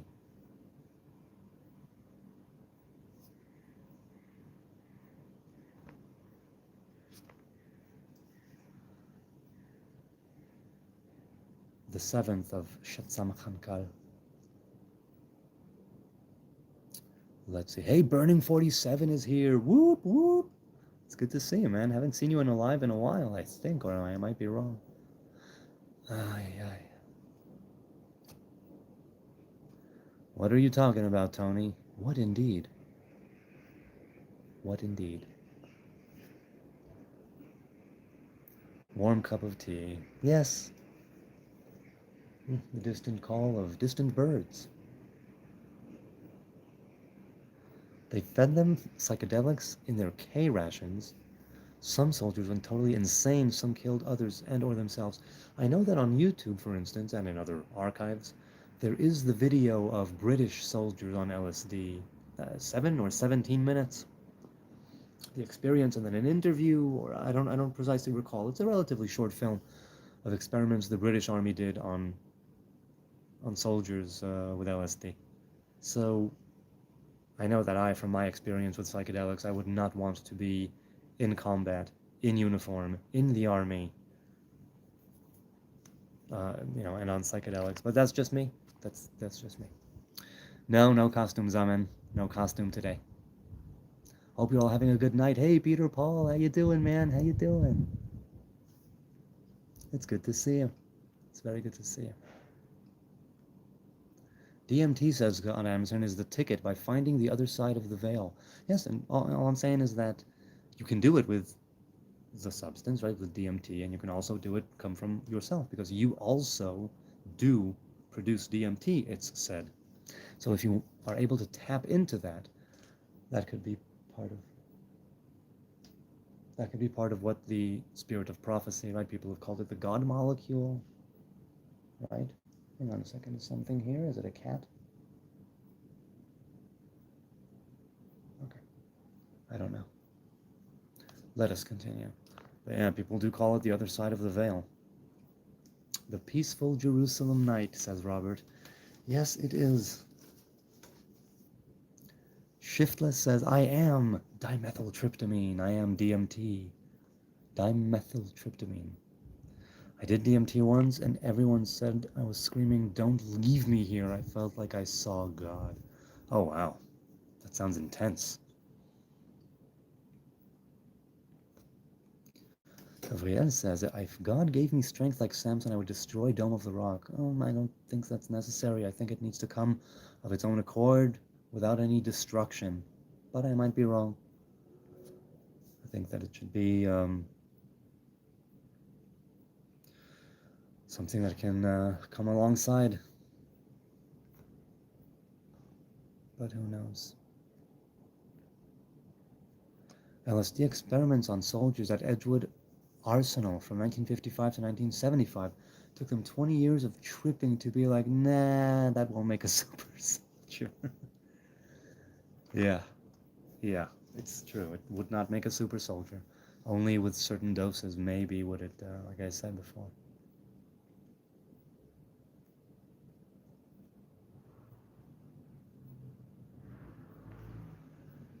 Should I say goodbye and have a bite to eat? Should I say goodbye? Oh, I'll tell you. Can't stand ya. Since I said I was reading the Brothers Karamazov, I'm at the episodes now having to do with the elder and the meeting that went on of the brothers in his chambers. And I just left off when the meeting had ended, and Alyosha is walking towards dinner at the main compound. The elder and the way that he's described there, the things that are said there, I've never read it before, but it's I can only imagine what the Russian is like with its rich tapestry of, like in Hebrew, in many ways, of what's called me'at ha'machzik et ha'merubeh, one small thing that holds like a world entire. And well, yeah.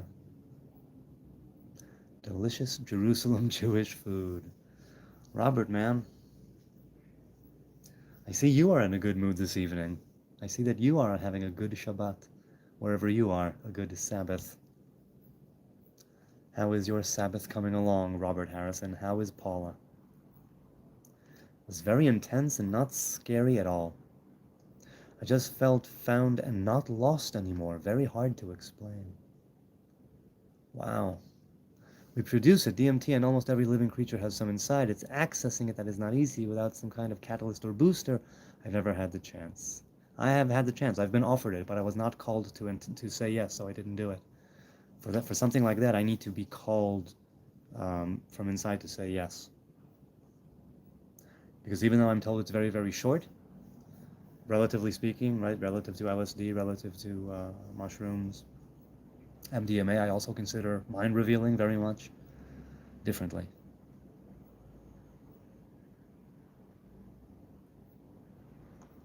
So yeah, accessing it, exactly. Joseph says, do you think there may have been psychedelics in the showbread, since the rabbis really wanted the baker Levites to give them the recipe? Well, Beit Garmu, is that them? The priests of Beit Garmu, not the Levites, but the priests. I think it's Beit Garmu. Yes, Beit Avtinas had a secret to do. The priestly house of Avtinas had a secret about the incense and the smoke rising as a pillar. And the house of Garmu, I think, they were the ones who knew precisely what to do with the bread and that recipe in order for it to come out and not break. I think that's Beit Garmu. And who are the others? Ben Kamtsar, Hugras ben Levi, and who else? The fifth one? I don't remember. But yes, there was a specific family of priests that had a recipe, and Could there have been psychedelics in the showbread? I think that it had to do more with the shape, but if you're talking about bread in the showbread, lechem apanim, if you're talking about that, and in the sense that it was exchanged on Shabbos, it was something that was brought on Shabbat, along with the levona, with the frankincense. And Shabbat has mind-revealing properties. Neshama yetera. It could very well be, it is conceivable that there was some mind-expanding thing. However, the Torah does put the recipe there, and I don't know if they deviated from it or not, but there was one family that knew how to make it a specific way where it was the way that it was in the bread. And yes, they would not give the recipe.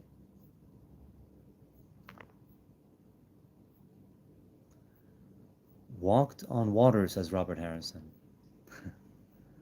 Groundhog Rant. Hi, Groundhog Rant. You guys safe over there tonight? Yes, Jerusalem is as safe as it ever is.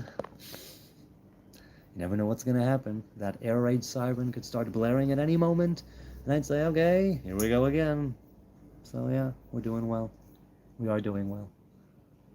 Oh man, there's a mosquito, I think, that's eating me alive here.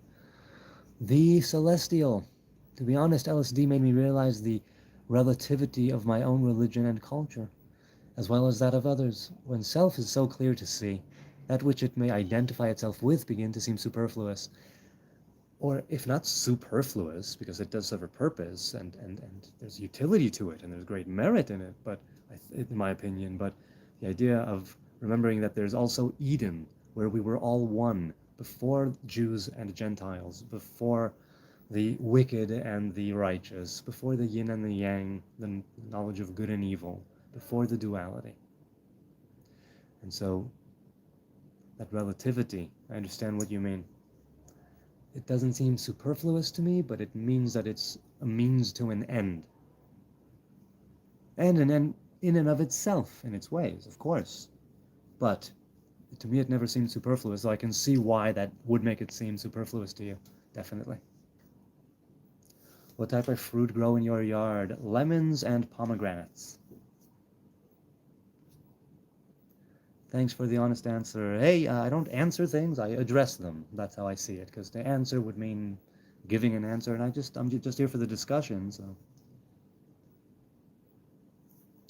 Being in constant danger, hey Kurz, does it make you value life and happiness more than maybe someone in America? I'll leave that up to the chat, people in the chat. I don't know.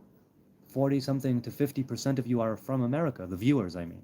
Something like 50% or just over 50% are from the US. So you field this question. Do I seem to value life and have happiness more than someone in America? You tell me. KS says, are the stories in the Torah allegorical? Also, yes, they're archetypal, they are allegorical. Some you consider them actual, practical, and historically viable or valid. Favorite Tanakh story? I think someone asked me this not long ago, and I mean, look, my go-to is the creation story. But other than that, I said Jonah. Someone asked me about what prophet I'd want to spend an hour with, and I said Jonah. My favorite Tanakh story is the story of creation, because that's what it is. That's what I thought of Jonah now, but that was in the context of a different question that was a little similar. But my favorite Tanakh story is the story of creation.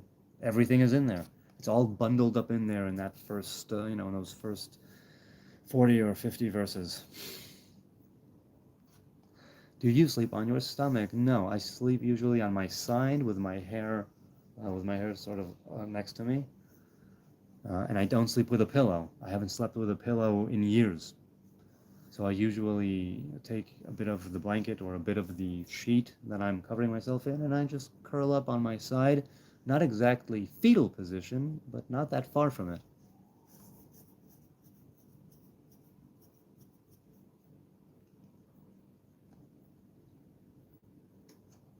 Happiness is fleeting, joy is strength. I agree, but since the person in the comment says happiness, I would say yes. But I thought of that too as well when I said happiness. I hope we make you famous, man. Thanks, fan-made music. Most appreciated. I'm not looking for fame. I'm just looking to talk to people. And if the YouTube algorithm and the circumstances of life align, so I get to do this for a living somehow, that would be very welcomed, and I would consider it an honor to be a full-time YouTuber. Talk to your wife more, says So. You're probably right. I could probably stand to talk to my wife more. Although Pirkei Avot says, Al tarbe sicha im ha'isha, do not talk to your wife too much. And that is not an injunction and a commandment. There's no such commandment as don't talk to your wife too much. It means depending on your particular relationship with the wife, know when to talk, know when to listen. Al tarbe sicha im ha'isha, it usually to me pointed to learn how to listen. Don't be the talking one. Learn how to listen to your woman. Al tarbe sicha im ha'isha. But that's only one way of looking at it. Like, be a better listener. Listening is hard, precisely. It's like al tarbe sicha im ha'isha. Don't have too much time talking to your woman. It can also mean spend some time listening to your woman. Tactically talk to your woman if she's mad. Yeah, that's always the case. That is always the case. Jonathan might go, I love him, but hey, thank you, Tony. Blessings from Jerusalem to you and yours, whoever you are, wherever you are in the world, and you, Tony, 19 as well. I needed that, says fan-made. Yeah, having these interactions is always something that has been a pretty good energy, even when it got very political and very heated, and debates going on in the chat between users. But still, the energy is still a curious and inquisitive energy, right? The energy is still one that's trying to somehow move forward despite of everything. Rental says, I'm American Israeli, but do not keep up too much with the politicians back home. We'll be coming back for elections. What are your takes on the candidates? That's what I'm going to spend August and September doing. I have not voted in over 20 years, or just about 20 years, something along those lines, because I consider politics to be a dirty, vile, poisonous, toxic, horrible game, and I'll leave it at that for now. But my takes on the candidates, I do not know, because I have not yet explored them. As far as I can tell, usually about a month before elections or a month and a half before elections, then the deals have already been made, and they're broken apart, come together.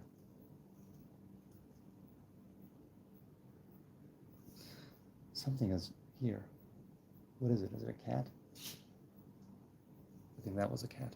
At any rate, I don't know my takes on the candidates. I'll be looking into them in August and September.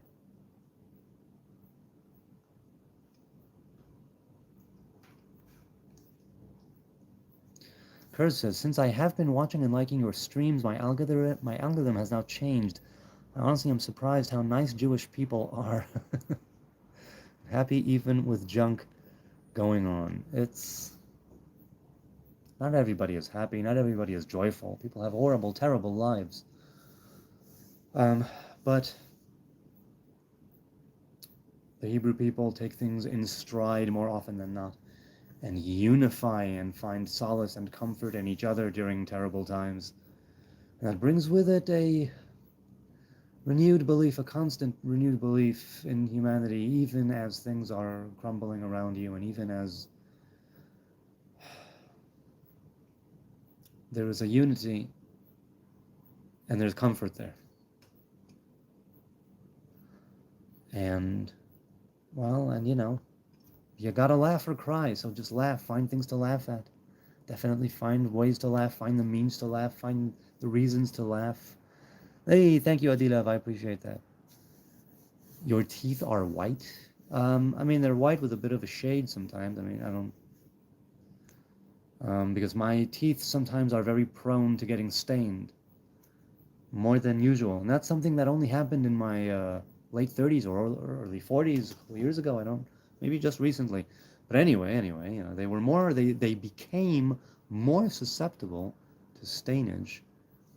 Or so it seems. So, yeah. The Way of Will.i.am says, "You're a beautiful soul." Thank you, I appreciate that. I have my moments. I definitely have my moments of being a non-beautiful son of a bitch. But I am trying to manifest the beauty in the soul, much like we all can do, right? Let us continue. "You have a peaceful porch," says Robert. Yes, I do. I definitely do. "How long are you live?" 3 hours and 16 minutes, true Nordai. I will soon go to sleep. I had a bit of a nap in the afternoon. My woman, we switched. She was with the kids and I napped. I don't know for how long, but I napped for a while in the afternoon.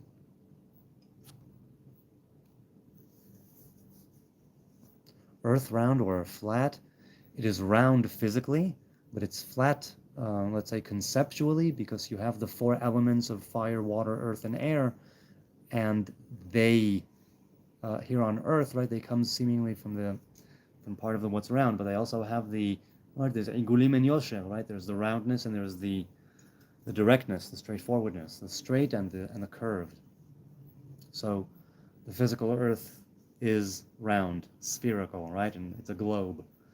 And the spiritual Earth has its 4 corners, and it has its 7 seas and 7 deserts.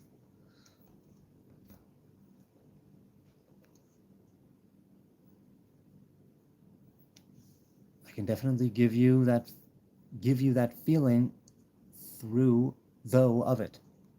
Say what now? Joseph says, "The tree of life in Judaism from Exodus was a DMT containing tree." Some people say that, yeah. Some people say the burning bush was the same thing. Maria says, "I heard that no one can enter Palestine." I'm scrolling past that.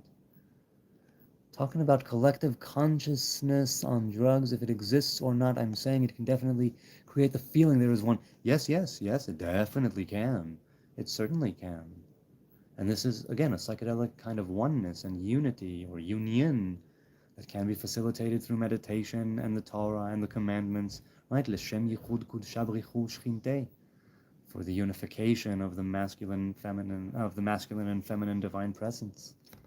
The Holy One, blessed be He, and His dwelling.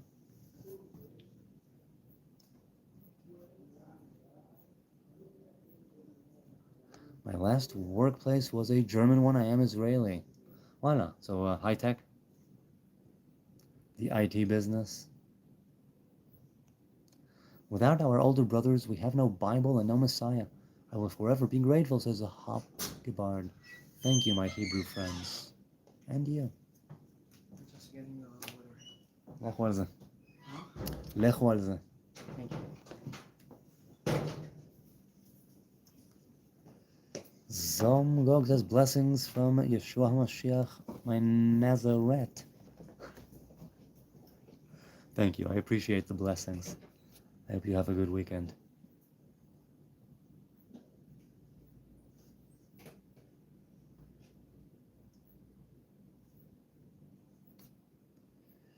Tenebris. Hey, Tenebris is here.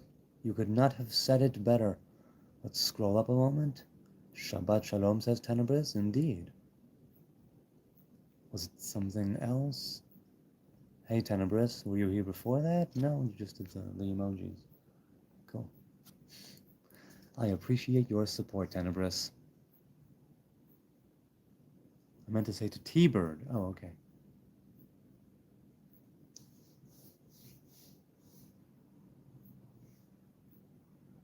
Have you ever lived in the U.S.? No, I've gone there.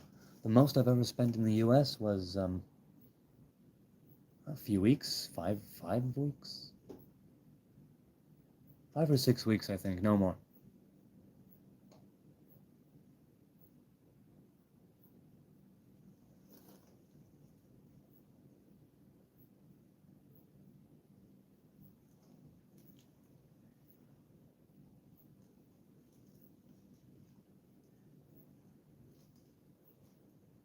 Hey, cat.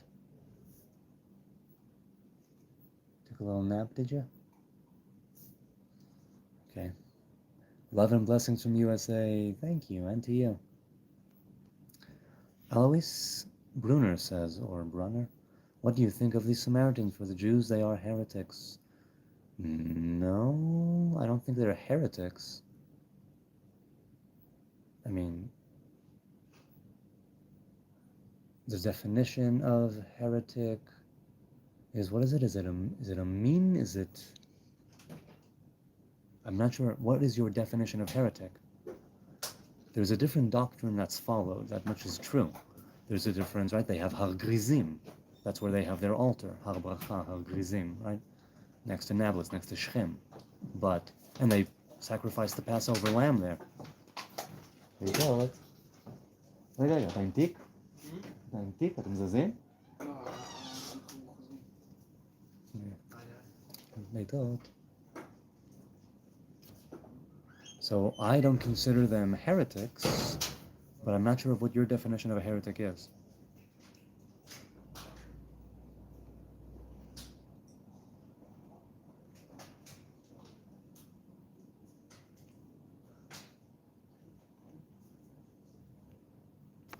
Let's continue scrolling down. Is English your mother tongue? I am bilingual, English and Hebrew, Marquis. Joseph says, may Elohim bless your house and family, and yours. And yours. Truly. Privileged to identify with any and all those great people, says T-Bird. Yeah, it's something all right. What is up with this cat?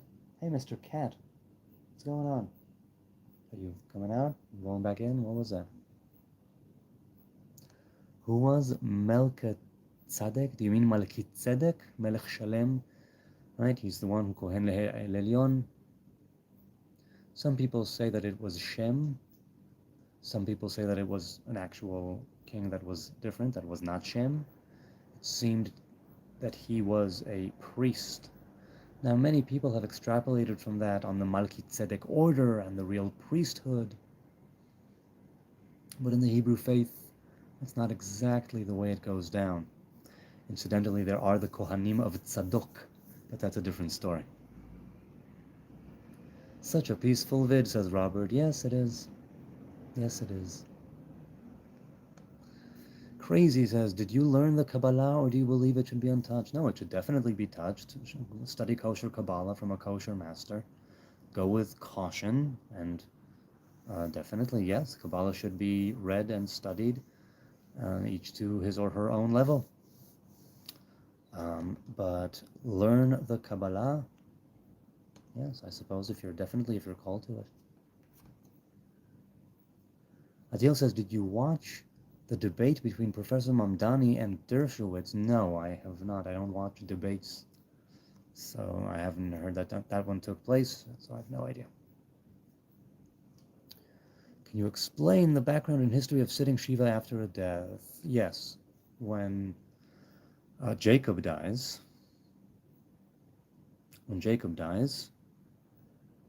he is brought to Canaan with a great procession. At Goren Ha'atad, which was a place after they had crossed Jordan. What did they cross? No, they crossed at Jordan. Anyway. At some point they got, I think, to Goren Ha'atad, and they sat there for 7 days. Evel Shivat Yamim. So after already mummifying Jacob in Egypt, and after having that 40 days there, then Joseph asked permission to go and bury his father in Canaan, and on the way there, when they arrive before the burial, they arrive there and they do a 7-day period of mourning. That is the origin of Shiva. That's the background. That's the history.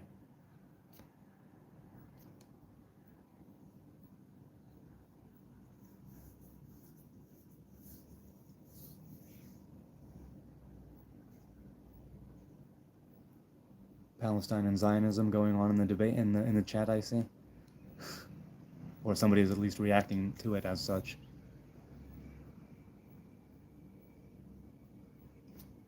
Let's continue scrolling down. The caution would be going down the klipot, correct? Let's put it this way. The caution would be to always anchor yourself in truth. All right, so it would be depending on the Kabbalah you're studying and depending on the master with whom you're studying or the path that you're following. The caution would be not from the klipot, because that's something you can already discern, but to have nuance to such a degree where you know your own limits and your own boundaries, and you are always making sure to anchor the revelation you're getting in truth. I would say that, but I'm not a Kabbalist. But yeah, basically you're right, yes. The caution would be with the klipot and the bilbulim. So yeah. Joseph says, wow, I never knew sitting Shiva was from Joseph. Well, that's what it says. It says, Evel Shivat Yamim, 7 days. Not from Joseph, Jacob's funeral. So the brothers carried his casket, except for Judah, Levi, and Joseph, if I'm not mistaken. They did not carry it. It's also said that when the kings of the region saw the mourning that was going on those 7 days at Goren Atad, they came in, they put all of their crowns, oh, I'm sorry, that is actually Joseph. But what happens to Joseph, what happened to Jacob happened to Joseph in that sense. Hang on a second. I thought I had like a brainwave about something to do with Jacob, but it turned out to be something to do with Joseph, but there's a lot of similarities between them, so I just forgot I decided to just launch into something else here.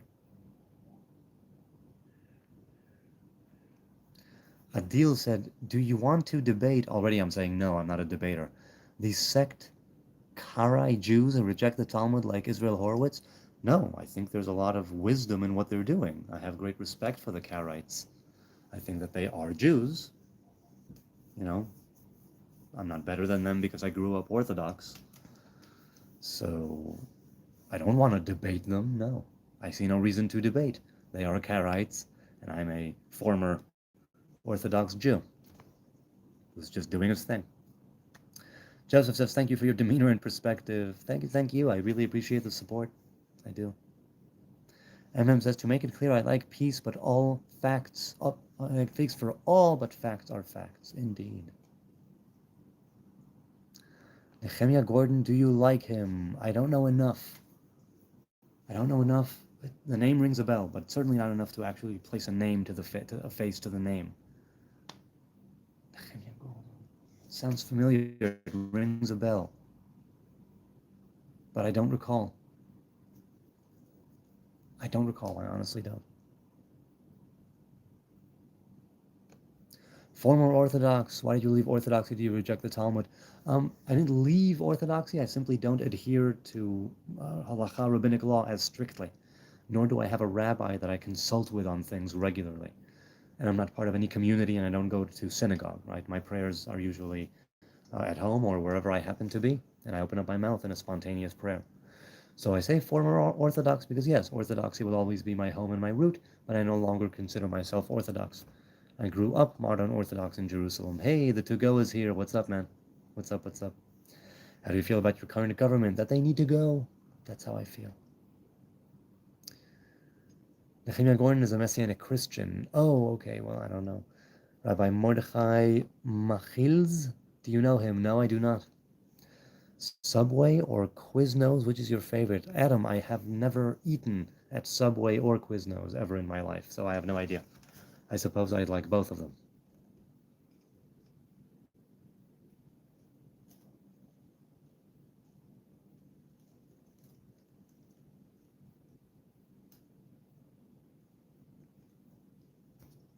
Which is your favorite, people? Quiznos or Subway? You seem like a nice guy. Thanks, man. I hope you're well, my friend. Good night. Good night to you. It's nice to share these moments with you. Toda Salam says, bless you, Yonatan. Thank you, and you as well. Jordan Peterson and Carl Jung says the to-go have been great guides in my life in views of psychology. I hear you. I don't know much about Jung, but I do know that I've listened to plenty of Jordan Peterson, particularly his earlier stuff, the Maps of Meaning lectures and the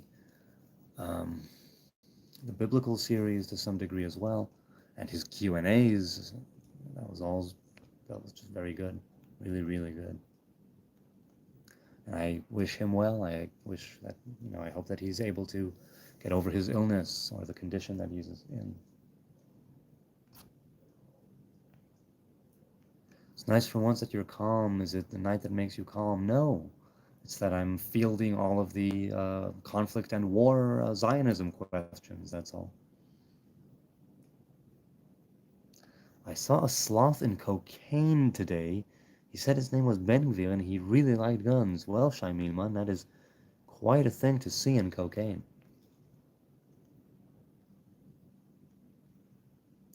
Why do neo-Nazis always bring up the Talmud? Because the Talmud is arguments, debates, conversations, and dialogues on the nature of the Mishnah that span hundreds and hundreds of years. And rabbinic law is made up in the Talmud, and I think the bulk of it outside of the Talmud by those who interpreted the Talmud and discerned between the different arguments. Some of the arguments that are put forth that do not end up as rabbinic law, do not end up as binding, and are not part of the commandments, but are nevertheless written there, are things uttered by very militant sages who did not tolerate the nations. Taken in context, you can see Israel was not in a great place at that time, after the destruction of the Second Temple, the exile of Edom, and everything that follows. And I believe neo-Nazis used the Talmud and its teachings, or its arguments and its debates, because there's arguments and debates in the Talmud, and there's folklore and legend and myth and rituals to perform in the Talmud. The Talmud is also a physical book that it was written down. It was never meant to be. It was supposed to remain oral. And even whether in its physical or its oral iteration or manifestation, it has a spiritual root. So even if certain things end up orally one thing and in writing another in a book called the Mishnah or the Talmud, the esoteric meaning of it remains even if the halacha changes over the years, even if the rabbinic law changes over the years. Neo-Nazis bring up the Talmud, I would think, because there are some very militant sages who did not take crap and who wanted Israel to be more than it is now, and I'm sure were not taking kindly to the nations when they were in exile. So you have different things there that may have not become halacha and are not rabbinic law, but that are written there. Also, there's arguments in the Talmud and debates in the Talmud of a nature of measure, and so sometimes you need to parameterize what the argument is about. Many times when people bring up the Jews rape babies and they have sex with 3-year-olds argument, and it's like, no, that's a question regarding a matter of sexuality and maturity. And so they were giving the parameters of this discussion. That's not tantamount to saying you should sleep with a 3-year-old and rape babies. That's why they use the Talmud, I would think, in order to say, this is what Jews believe, this is what Jews do, this is what Jews follow, that is their Torah. It would have maybe made less of an impact if they would have said, it's a book of arguments and discussions, and not all the arguments that are put forth there are later made into binding religious law. It's less romantic, it's less sexy. R1234, do you prefer the Zohar or the Talmud, and which text is more important in your culture and why? More important is the Talmud. More necessary, maybe the Zohar. Because for the Talmud, if you want to keep halacha, you've got books of halacha. The Rambam wrote the Yad HaChazakah, Maimonides wrote the Mishneh Torah for that precise thing. So people won't need to spend so much time on Mishnah and Talmud. You read the written Torah, and you have this book of halacha that I've written, bang, zoom, you're off to the races. You can study Kabbalah. I know he wasn't a Kabbalist. He wouldn't want me to finish that sentence with that. But in all seriousness, if there is a need for Kabbalah, and there is. And there's less of a need for Talmud. Why? Because many people are already learning it daily.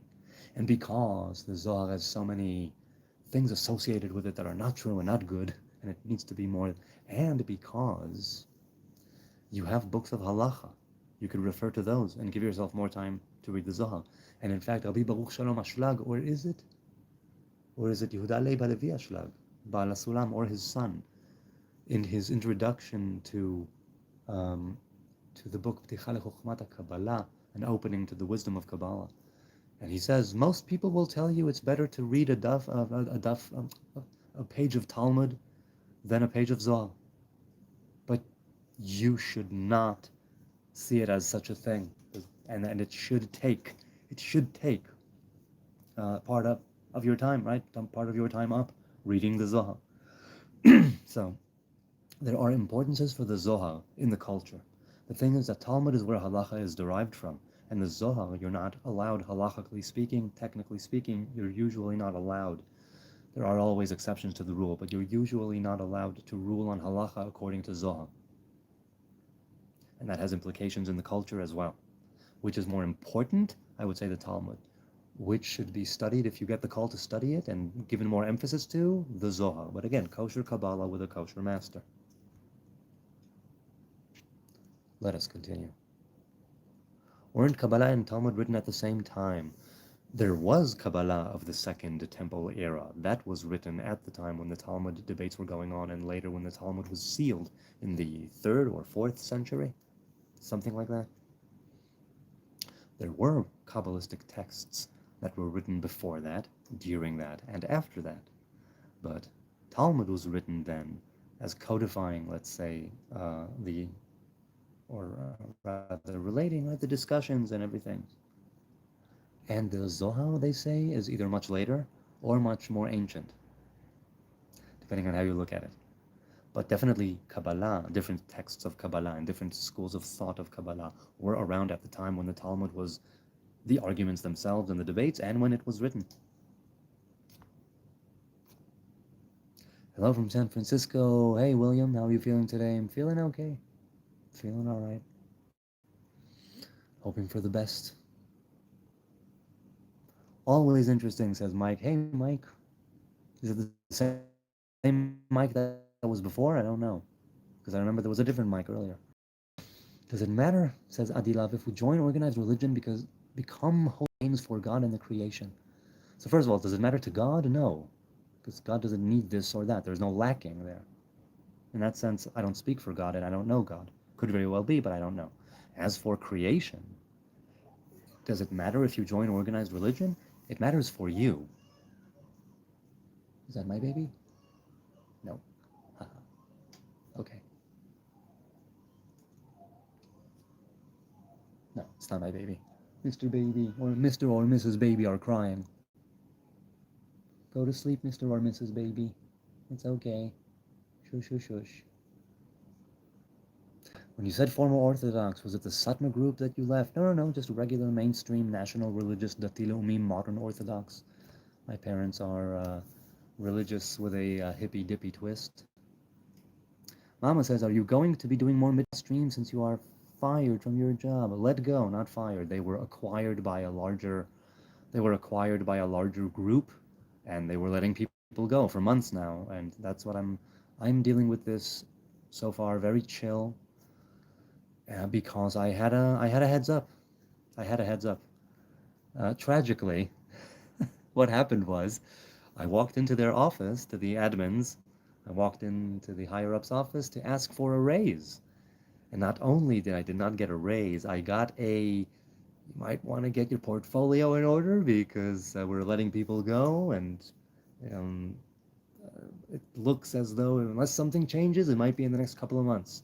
And indeed, it was about a month and a half after they had spoken to me, or something like that. Not long after, a couple of months at any rate. So I knew that going in. I do. I did, and I do.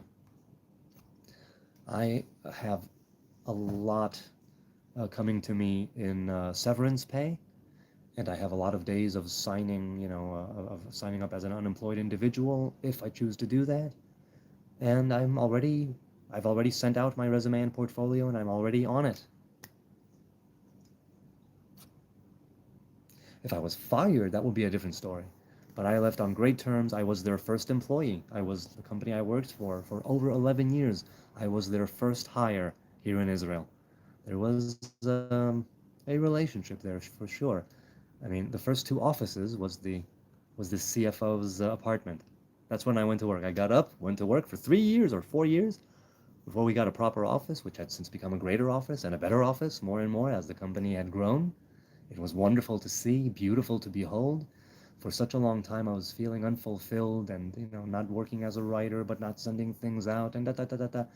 And, God, the divine revelation smiled upon me in earnest that day when I saw that message on an Israeli job site.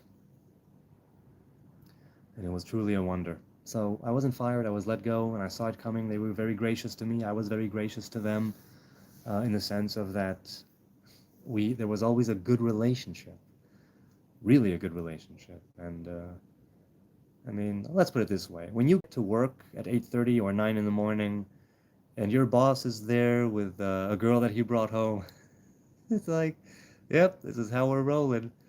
This is how we're rolling. This is a startup, all right. This is a startup.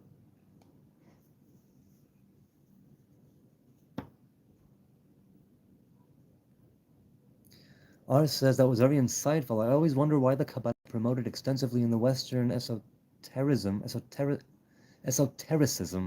see a lot of plagiarism and have decided to study from Jewish Mekubalim sources only. Yes, if you're drawn to different sorts of Kabbalah, Hermetic Kabbalah and whatnot, I'm not gatekeeping, but I always say kosher Kabbalah from a kosher master is paramount.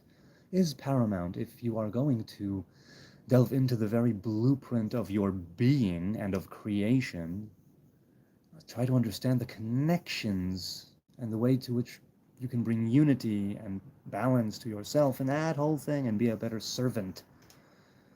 It's something that can lead you astray very, very sharply at times, all the while that you're thinking that you're doing the best, that everything's fine.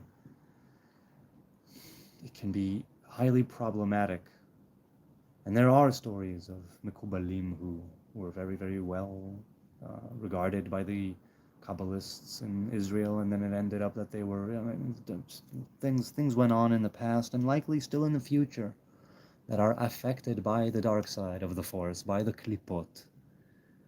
So I think it might be promoted extensively in Western esotericism, if it is indeed, because there's a root to it that is universal. And then there are parts to it that are more Hebrew in the sense of the Torah and the commandments and the Yichudim and things of that nature. But definitely there is part of the Kabbalah that is simply speaking of creation as such, of being as such, and the divine emanation and revelations that come into existence, how we mirror them with our body, what is it we need to do, how do we get to know ourselves, how do we get to know the divine revelation.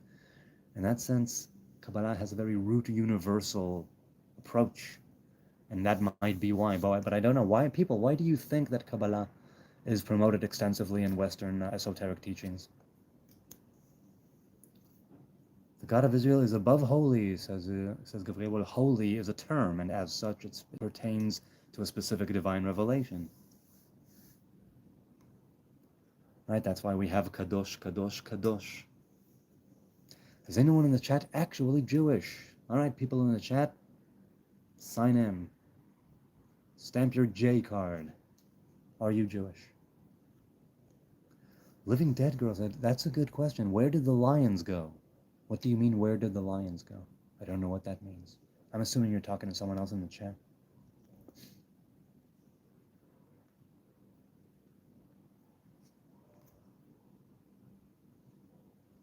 Ace was head to my friends. What? What? Were you related to the Nachman dancers? No, but I have danced with the Nachman dancers. I'm not a Breslov Chassid or a Nanach, but I have danced with them sometimes for hours, and it's lovely to dance with such fervent individuals. I love steak cooked over charcoal and apple wood, says Burning47. Ooh, that sounds good. That sounds really good. Joe Petto says, my maternal grandmother's family fled Austria in 1937, but they abandoned their Jewish identity when they came to America and never rekindled it. Amen. I don't blame people. That was a crazy, crazy time. I definitely don't blame people for anything that they may have done at that time, whether they were Jewish and the faith was strengthened because of their experiences, or whether they decided to abandon it and have reasons not to want to rekindle it. William says, you're a good man who's educating people about your experiences and environment, and a humanitarian. I pray that you will have an opportunity to do what makes you happy and fulfilled in your life. Thank you. I deeply appreciate the kind words. May I merit them in fullness, truly, and the support. This Levite brother peaceful. Yes, I have my moments. I too can be at peace sometimes. The lions that were in Israel, Daniel went into Lion's Den. Oh, what happened? I don't know when the last lions were seen in the wild, or what type of lion they were, right? The Latin name, the scientific name. I don't know what happened to the lions. Is there freedom of speech in Israel? Yes. Yes, there is. There probably are certain things that you cannot say, inciting to violence directly, and so on. But yes, there is freedom of speech. Hey, quick question. Oh, I'm sorry. So yes, there is. There is freedom of speech, but there probably are different. It's not 100% absolute. Let's put it that way. All right. On that note, I think I'm going to say goodbye. Maybe one or two more. Almost 4 hours. My friend recently discovered that his ancestors were Jewish, Sephardi, who were somehow converted out of Judaism. From Torah halacha perspective, should he return to Judaism due to the covenant? If he wants to convert, then yes. If he was born to a Jewish mother, then he's already Jewish. So from a Torah halacha perspective, he either can return as a Jew or return as a convert. If he's feeling called to the Hebrew covenant, it shouldn't matter if he has Sephardi ancestry or not. If he is called to the Hebrew covenant, if he is called to this path of Torah and commandments, then maybe he needs to heed that call. He needs to do his own, because you're fusing yourself to the Hebrew people for life. You're taking on a covenant that is with you until the end of this life and afterwards. All right, on that note, I will say thank you. Be blessed, be a blessing to others, be the light in other people's lives. It has been such a pleasure hanging with you. A quick prayer for unity, a quick prayer for embracing each other. May we have that unity. May we be able to overcome our differences. May we be able to overcome our in-group, out-group tribalism thinking that lead us to murder each other and kill each other and consider ourselves so far removed, so different. May death and warfare and bloodshed be taken away even right now as I'm speaking these words. May we merit with our own deeds, actions, and words. May we merit bringing in and ushering in that time of peace, prosperity, kindness, righteousness, grace, and benevolence for all creation. No more war. No more war. And you good people out there who have sat through this, some of you for a few seconds, some of you for a few hours, I deeply appreciate your time and your kind attention. And I do not take it for granted that I'm here and that you're here with me, that I press go live and there's a chat here, there's a vibrant community here that I do cherish and love engaging with every time. The likes and the subs and the views and the comments are deeply appreciated, and the trolls and the Nazis and the haters and the vitriol slingers and insulters are also deeply appreciated. It's a win-win-win-win all around. Here on the Hebrew Nazarite channel, live from Jerusalem. This has been lovely. I hope to see you on the next live stream where the wonders never cease. Until then, Shavua Tov, Shabbat Shalom. May it be a good week. May it be a blessed week, a wonderful week. It's a new week for those who follow the Gregorian calendar, the week of August. It's a new path that I am starting. that I'm already on, God willing, as individuals and as a collective people, right? We will be able to overcome our weaknesses and our shortcomings, and where we are faulty and where we are frail, may we be able to become more strengthened, emboldened, and courageous in a way that facilitates us walking simply, humbly, righteously, in the straightforward way before God. May it be so. Laila Tov from Jerusalem. This has been so great.